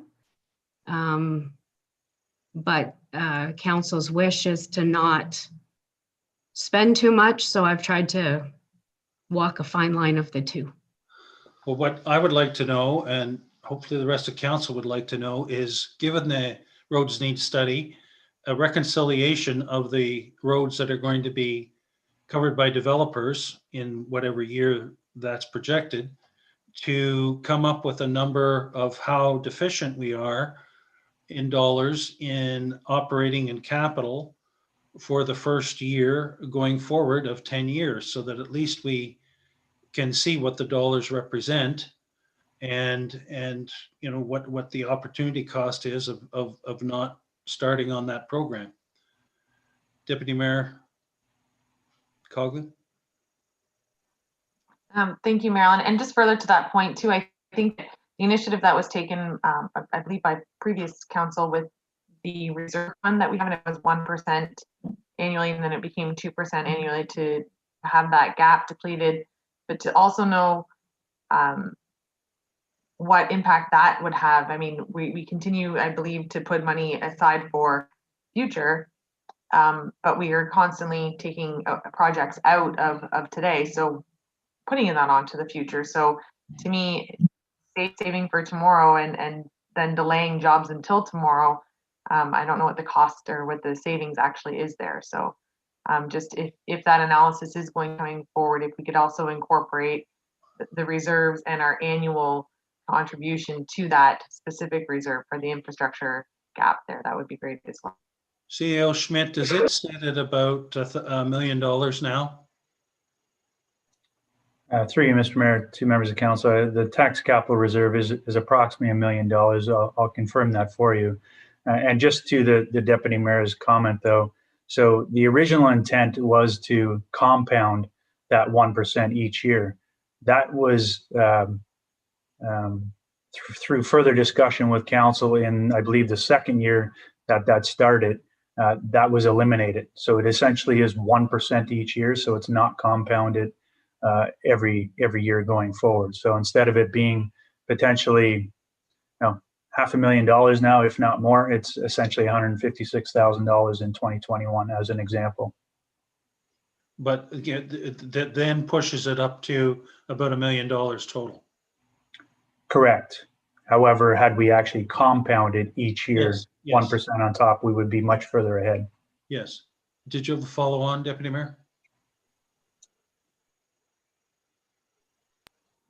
Thank you. I guess my just is that we have reserves, and the reserves that we have are because we've been taxing people to save for the rainy days. And when I look at best practices and talk to other colleagues, I mean, it's raining. Like this is an opportunity. We instead of using the reserves, that our residents have contributed to, they created these savings accounts, these applicable savings accounts for situations. I don't think anybody foresaw the global pandemic, but for times where we needed to continue with business and not have that giant tax increase. So, I mean, I understand needing to pull capital projects and pull debt funded or tax funded projects aside, but it just increases the problem for tomorrow. So to me, instead of pulling these projects, I think we should be funding them from other areas that our taxpayers have contributed to. I mean, we've saved for that issue. We've saved for these exact reasons. So again, when I look at the fact that we have $1 million put aside that we've been taking from taxpayers to create these, and yet we're taking projects and pushing them on and on and on and on. And as we all know, roads need to be maintained, because if you don't maintain them, they become a bigger problem again. So I'm just curious as to by not doing what needs to be done today, by not listening to the experts and the consultants that we hired to tell us what we need to be doing to make sure that we are maintaining our infrastructure. And also, we've been taxing, we have tax stabilization reserve, we have other reserves that specifically to infrastructure and capital projects that we're not drawing from, and instead deferring projects. So I just want to be mindful of that as we continue to move forward. So I would like to get council support to at least do that reconciliation to the roads needs study, so that we do know a solid figure, given what's proposed as far as the deferral of projects. We do know what the needs are for 2021 in the way of operating and capital. And we do consider factoring in the reserve of close to $1 million that we have against that shortfall. Because I think if we don't get onto it, and there will be an amount of money that is left over, that we take a look at what are the ways of funding that to start getting on the track to get back to a realistic program. Councillor Cabral? Thank you, Mayor Allen. With respect to looking at the roads and deciding, giving us a better idea of which ones are kind of going to be looked after and which ones aren't, I certainly agree with that. I think it's good for us to know that as well. However, I wouldn't mind also knowing what other specific projects we've been putting money away for specifically. Not necessarily wastewater and water, but certainly any other projects that are of benefit to the residents at large, I guess I'm talking about. And I'd also would like to know where we stood at the end of 2018 and 2017 as far as any surplus that we carried over into the next year, because I think those surpluses generally just went into general reserves. I wouldn't mind finding out what the figure was, because if for the last 2 years we were in a surplus situation, I have to listen to what Mayor Coughlin said, and maybe there is an opportunity to keep the budget still within our zero, but also maybe attain a couple more projects this year that normally we wouldn't be able to. And I don't know if CAO Schmidt or if our finance director has those numbers, but from 2017 and 2018, they should be available. CAO Schmidt, I'll start with you. Thank you, Mr. Mayor. We can definitely get those numbers available, keeping in mind that any surpluses that we had in those years would have came to council, and council would have provided direction to staff as to how those dollars were allocated. So some of those dollars were allocated to a tax rate stabilization reserve. In some cases, the dollars were allocated back to a winter maintenance reserve to assist with future impacts or contingencies from a winter maintenance perspective. I believe another allocation was to a land acquisition reserve because dollars were actually acquired through a land sale. So those are how some of those surplus dollars have been reallocated in the past. But we will provide the accurate information to all members of council on the 2017 and 2018 surplus numbers. Thank you, CEO Schmidt. And I wouldn't mind, if you don't mind, if you could also advise us where the appropriations went to and what the total is in each one of those accounts as well, because we may find we have more than we need in the odd account. Thank you. Councillor Ritchie. Thank you, Mayor Allen. Good discussion. I know in my travels, in what I do, whether I'm in Collingwood, Midland, Orillia, Barrie, I'm all over the place. I see roads in a lot of other municipalities, the same thing we've got here, no different. It all boils down to money. It wouldn't hurt me at all to see Floss Road 4 East again deferred. I go down there all the time. I think there's other roads in more need than it, that and Coghlan Road. There is a hard top on them. They are sufficient. They're working. 1 year ain't going to make any difference. I think Usher Road from 92 to the 10th, it was just an absolute washboard for years. And yes, they have upgraded it with a lift of gravel and taken some trees out, did some ditching, and I applaud staff for that. But that there could and then it could link on to the 10th that we did the road conversion on. That's something that should be done. Same as the one from on concession 6, County Road 29 back to Vigo Road. There's 4 or 5 pits in that area that uses County Road 29, and then they go west on concession 6 right back and into the town of Wasaga Beach on a daily occurrence. If you went back there, you'd see them running all the time. We got the back part of concession 6 from Vigo Road to Atkinson Road done, and it's nice, holding together good, much needed, money well spent. And I would see the same thing done again and now on concession 6 from Vigo Road to County Road 29. And that would, we've done a lift of gravel on concession 6. It needs that hard top conversion in order to handle the traffic that we're seeing coming out of the beach. Those are the areas that we should be talking about. And I'd be quite happy to defer the 2 that I just mentioned. Like on my screen here, I'm looking at Patterson Street. Yeah, it's paved. It looks good. A few potholes, but it's holding up. Nothing a year or 2 ain't going to hurt. And I'm going to finish off those projects down in Councillor Hannah's ward that you've mentioned there, St. Vincent Street and all those other ones there that's involved. We should be taking the cost of those and going forward, having meetings. We just had an enclosed session there about giving these guys a break on the amount of money securities that they have to put up. And we need to lay out on the table, say, guys, you know what? We need to fix these roads and we're looking for money, whether it be the fire hall, whatever the case may be, and go at it from that respect. But some of the roads up here, you know what? We've been very aggressive over the last few years. Other than the 2 that I identified there, I could defer those, but I'll leave it at that. That's my 2 cents worth, Mayor Allen. Thank you.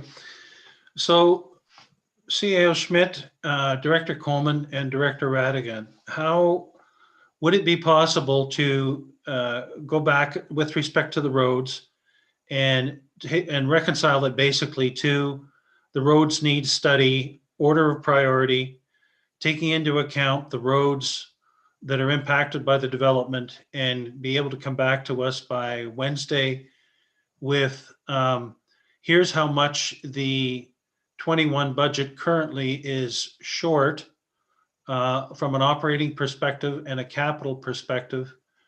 And is council satisfied with that, to basically live with that until next year's 2022 budget? Or here are possibilities to finance the shortfall? CEO Schmidt? Through you, Mr. Mayor, we can definitely try. I would comment on the discussion that has ensued, and it's a good conversation. I would only caution that council also needs to consider that the township has over $126 million in infrastructure assets as it relates to roads. So to draw down in 1 year $1 million out of a tax capital reserve that you've been trying to build over the years to assist with long-term financial sustainability of the township, I would not recommend doing that. But council is obviously in a position to make that decision, not me. But we are trying to look out for the long-term financial sustainability of this township. So I would not recommend doing so. Well, before I go to Deputy Mayor Coughlin, isn't the purpose of that infrastructure fund to eventually deal with infrastructure deficiencies? And the purpose of the tax stabilization reserve is to deal with other deficiencies or shortfalls in cases of emergency with respect to tax differences. Through you, Mr. Mayor, with the tax capital reserve, it's a life cycle reserve, which if we only started that reserve 5 years ago, there's definitely not enough money in that, because most of our roads go anywhere from 10 to 20 to 30 years. So the idea is to try to build up a reserve there to assist in the long term to help with pressures in the future. With regards to the tax rate stabilization reserve, that is for the rainy day. That is the smooth taxes. We have approximately about $200,000 in that reserve, and that is to assist for the rainy day, if you will, and really meant for one-time cost allocations, if you will. They're blips, not meant to be fed each year into the operating budget. Okay, Deputy Mayor Coughlin. Thank you, Marilyn. No, I was just going to actually ask for clarification on that CEO has provided. Councillor Moore. Thank you, Mayor Allen. I just have a quick question, just for clarification. If there are companies with a lot of dump trucks, say, or gravel trucks, do they pay for any of the repairs on the roads that they're close to or that they're damaging? CEO Schmidt. Through you, Mr. Mayor, I might have to defer this to Director Coleman, but I believe if they're just passing through the township, meaning using our roads as a pass-through, absolutely not. But I believe in some situations whereby if there's activity on a property, we typically would have a conversation with them and try to obtain securities or road damage deposit from the applicant to assist with any damage to the road. But I'll defer anything further to Director Coleman, just in case I may have misspoken there. Director Coleman. Thank you, Mayor Allen. Through you to Councillor Moore.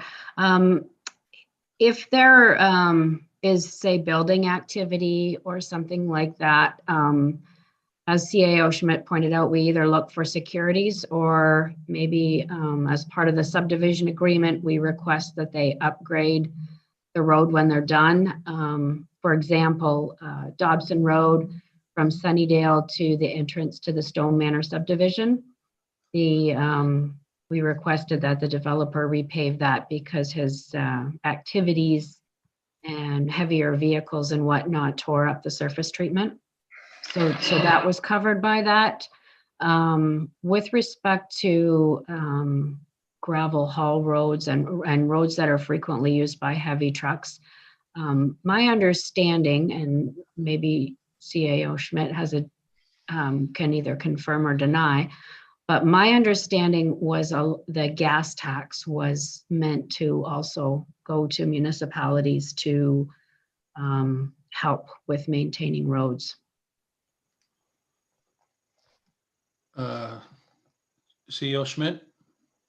Thank you, Mr. Mayor. And that's true. That's true. Most of our gas tax, for the most part, are allocated to assisting with our roads program. There may be a couple instances where, over the years, that program has grown and developed, and eligible projects have grown in scope, if you will. So I know in my previous life, we actually used it to help us purchase or acquire software, and we've done it here as well with asset management software. We've utilized gas tax to assist us in acquiring the software, and then of course there's the annual licensing piece, which is an operating cost. But for the most part, I would say the gas tax is for the most part allocated to capital projects or infrastructure projects, and our allotment is around 600,000, give or take, each year with regards to gas tax. Follow on, please. Yes. Thank you for your answer. In particular, I'm thinking of a gravel pit where there's a lot of trucks that come in to dump and then leave, and they do ruin the road. So if it is a municipal road, I wonder why they aren't covering some of that cost. CEO? Thank you, Mr. Mayor, and thank you, Councillor Moore, actually for jogging my memory there. So we do actually get an annual revenue from, I'm going to get the name wrong, but it's an aggregate revenue that we get for some of those gravel pits. So I believe, I'd have to double check the number, but I believe last year we may have gotten in around the magnitude of $125,000, give or take. Those dollars do go towards our roads operating budget. So those funds are put back into our roads operating budget to assist with reducing the amount of costs associated with that. Deputy Mayor, did you have a question?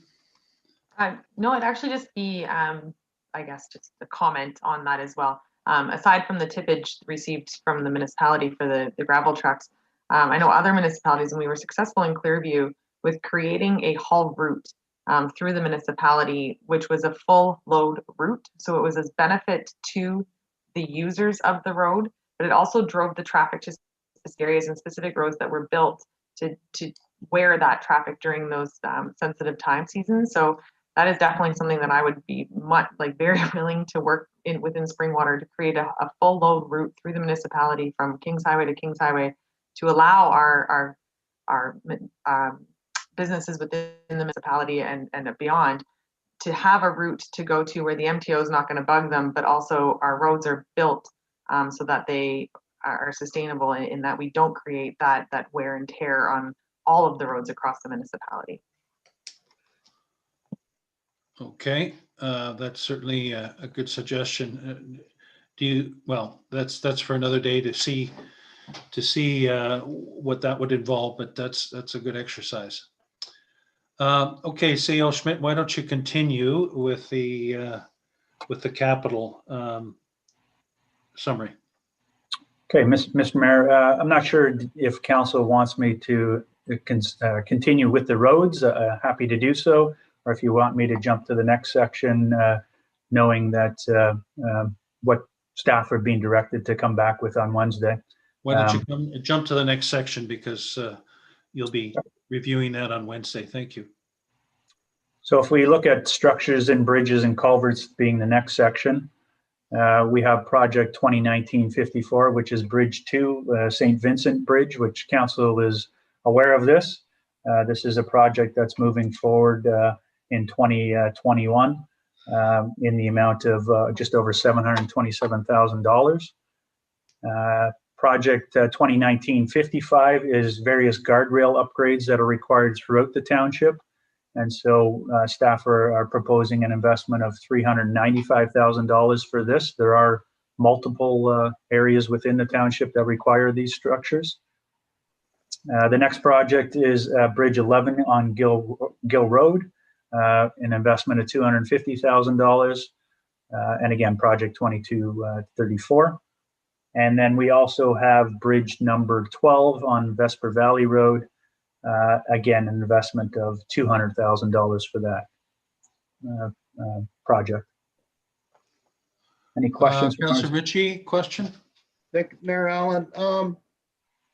Through the CEO Smith, some of these structures there, guide rails that I'm looking at, they're not that old. So is there a study that was done? Because if I go back to my first term, there was a lot of guide rail done in the municipality because there was a big push. There was a bunch of grant money, and on Nursery Road, there was different place around the whole municipality that got done. So you know, some of this stuff isn't that old, and now we're going back and doing it again. I question that very concerningly on that. So I'm wanting to know what study that this is coming from.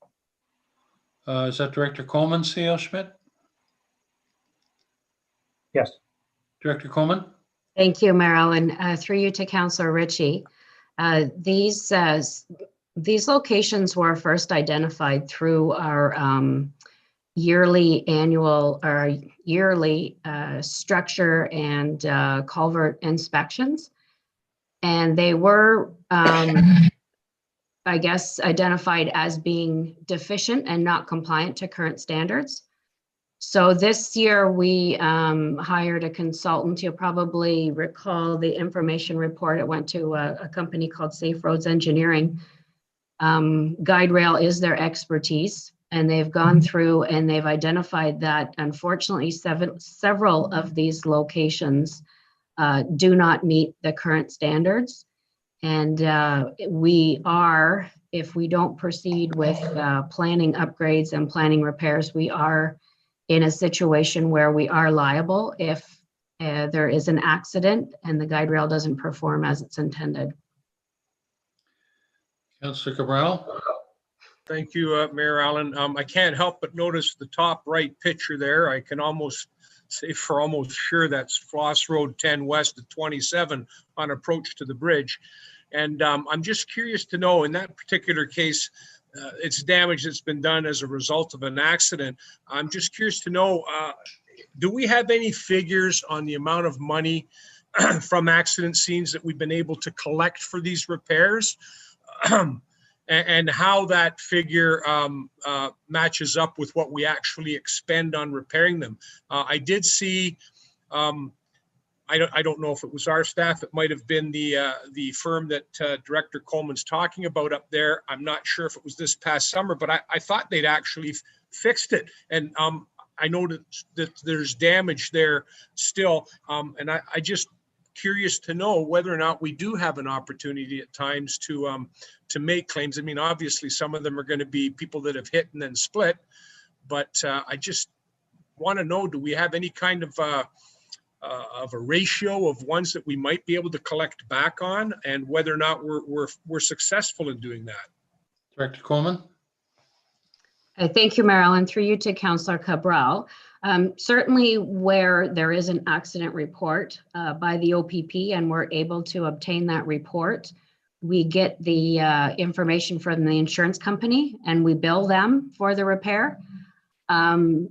Unfortunately, like you pointed out, there are times where people hit it and they do leave, they do not stick around.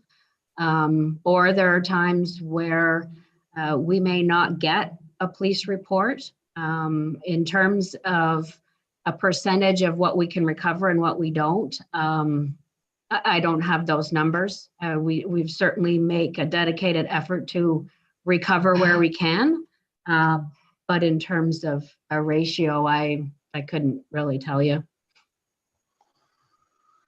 Okay, Councillor Hanna? Thank you, Mayor. And just to follow up on Councillor Ritchie's comment, I think it was 2011, possibly, there was a big push in our township to put a lot of guardrails in places, and there was a lot of pushback from residents, thought it was excessive. I'm just sharing that.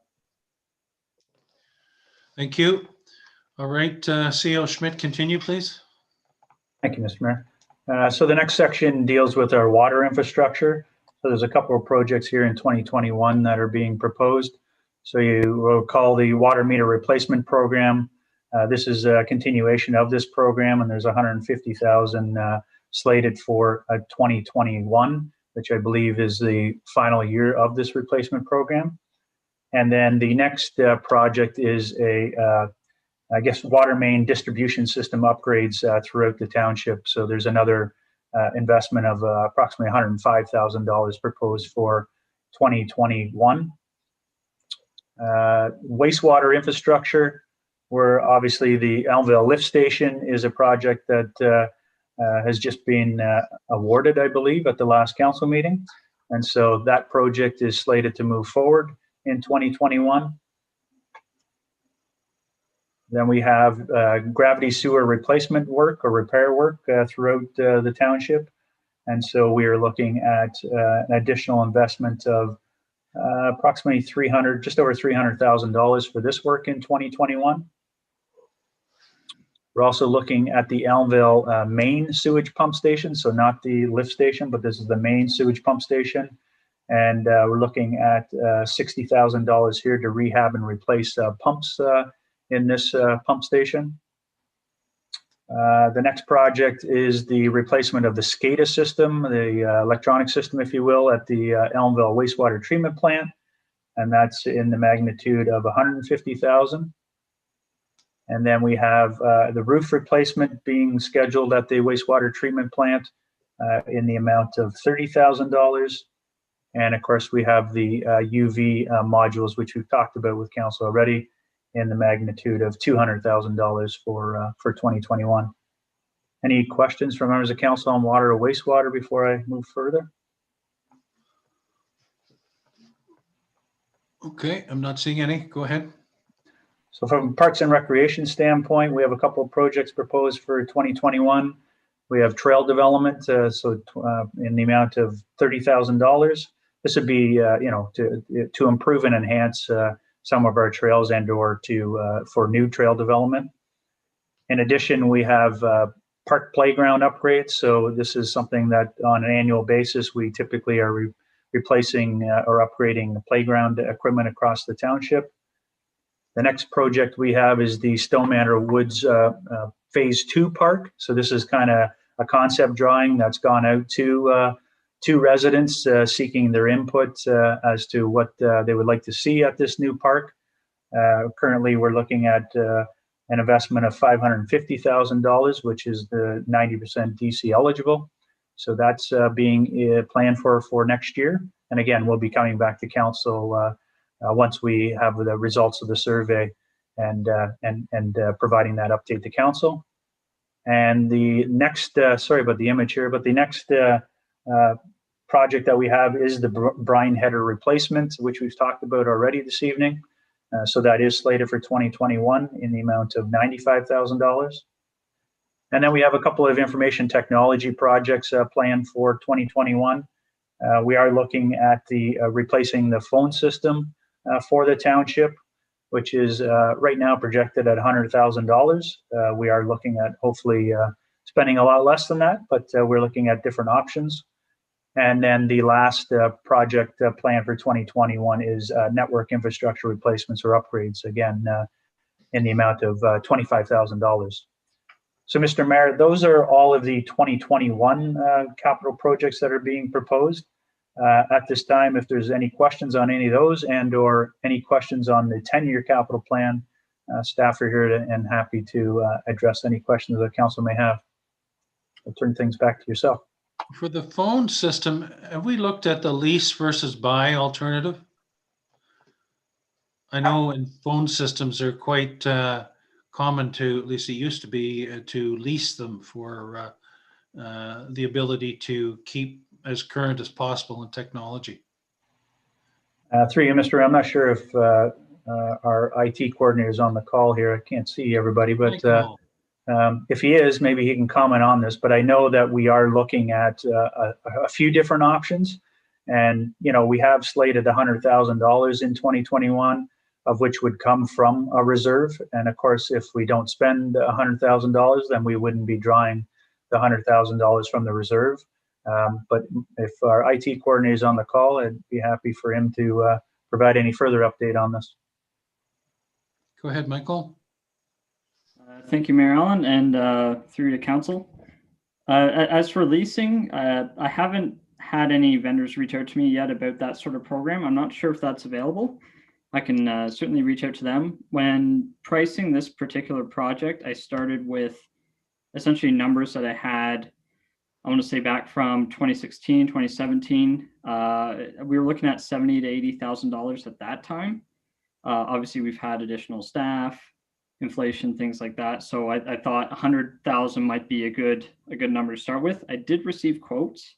However, they were mostly, which is more commonplace these days, would be a cloud solution actually. And they're lower on the capital side, but much higher on the operating side. So I'm going to sort of weigh the benefits there. And that's like, we can spend a lot more on the capital end of things and get something that, you know, will cost less operating wise, but the cloud options are typically more commonplace these days, and they are there's a lot of fancy new features with them, but again, then we have to weigh the higher operating costs with them. So there's a lot of sort of push and pull with the price there. So I'm just thinking that amount of money should get us something that will be a bit more future-proof at the very least.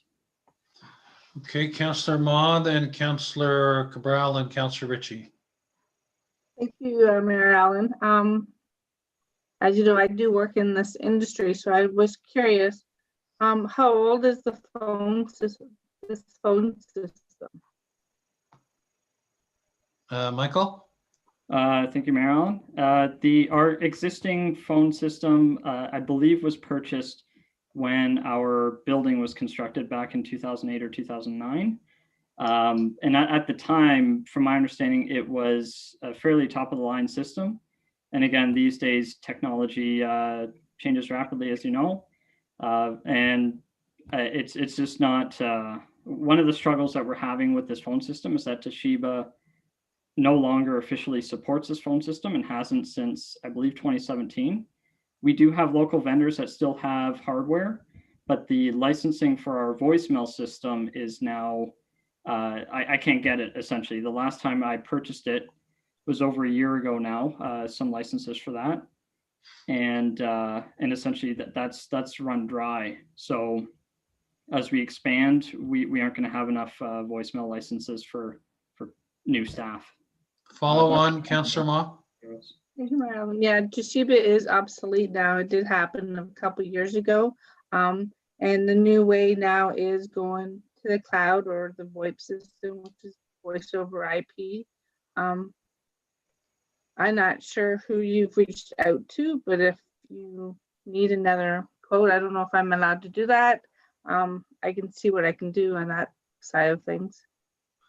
I think it would be a good idea to have a chat offline with Councillor Ma, because she is in the industry, and you could share ideas and experience. So along this line, Councillor Cabral. There we go. Thank you, Mayor Allen. Actually, Councillor Chapman Ma addressed one of the problems, as did Michael, with respect to whether or not there were actually problems with the system. But I just wanted to see if there's any opportunity here for cost saving.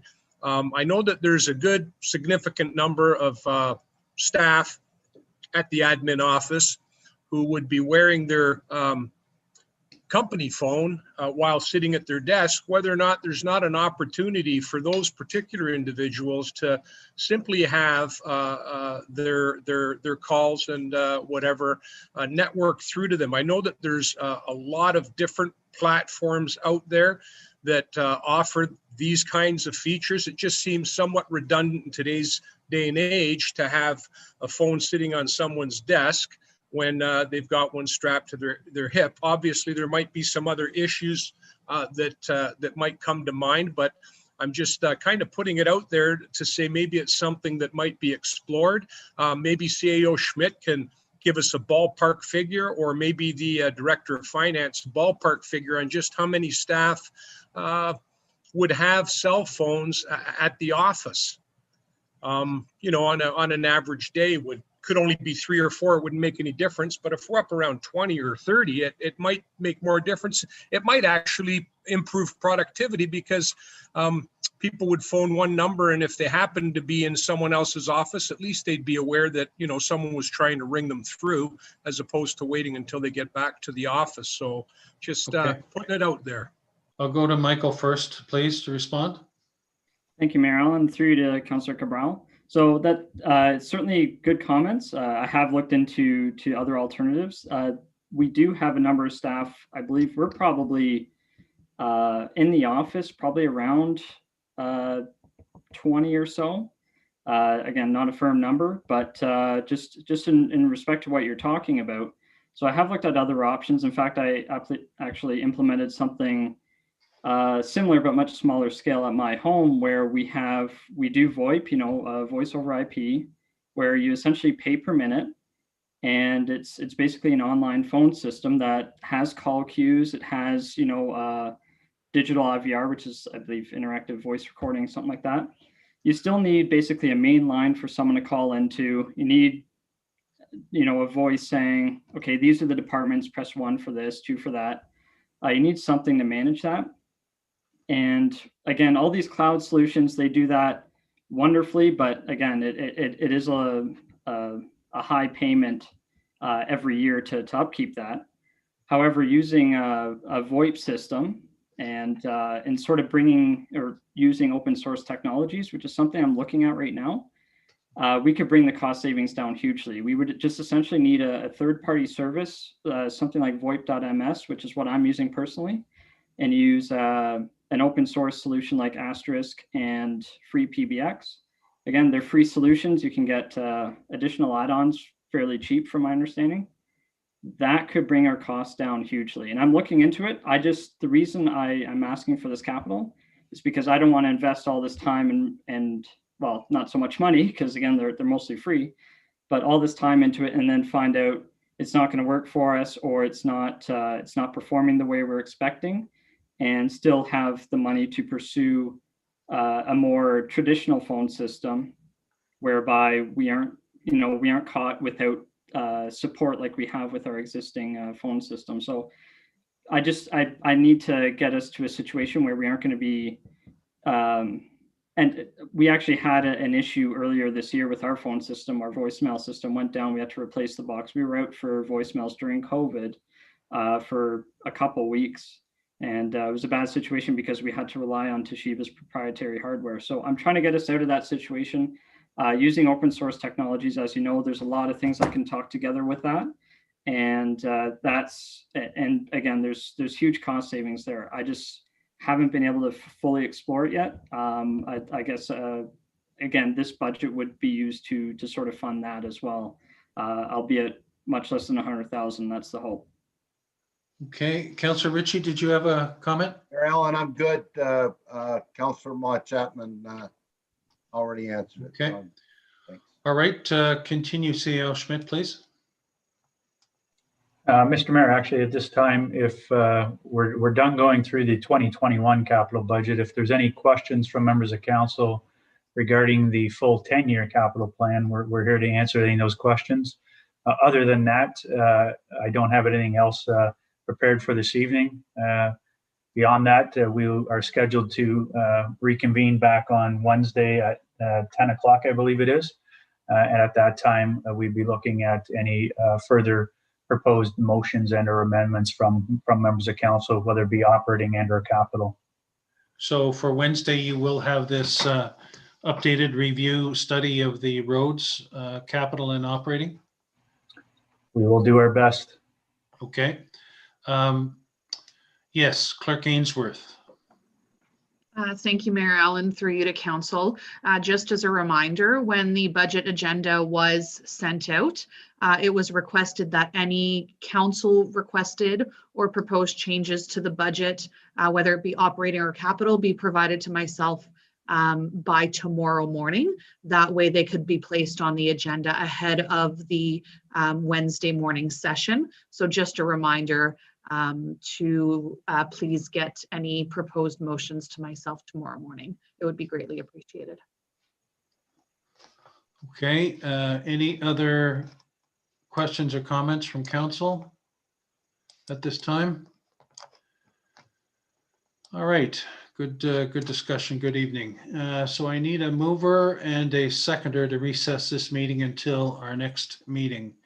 Deputy Mayor Coughlin, Councillor Ritchie, that the special meeting of the Township of Springwater now recess at 8:15 p.m. to resume on this coming Wednesday at 10 a.m. Is that what it is? Wednesday the 9th at 10 a.m. All those in favor? It is carried. Thank you. Thank you. Good night.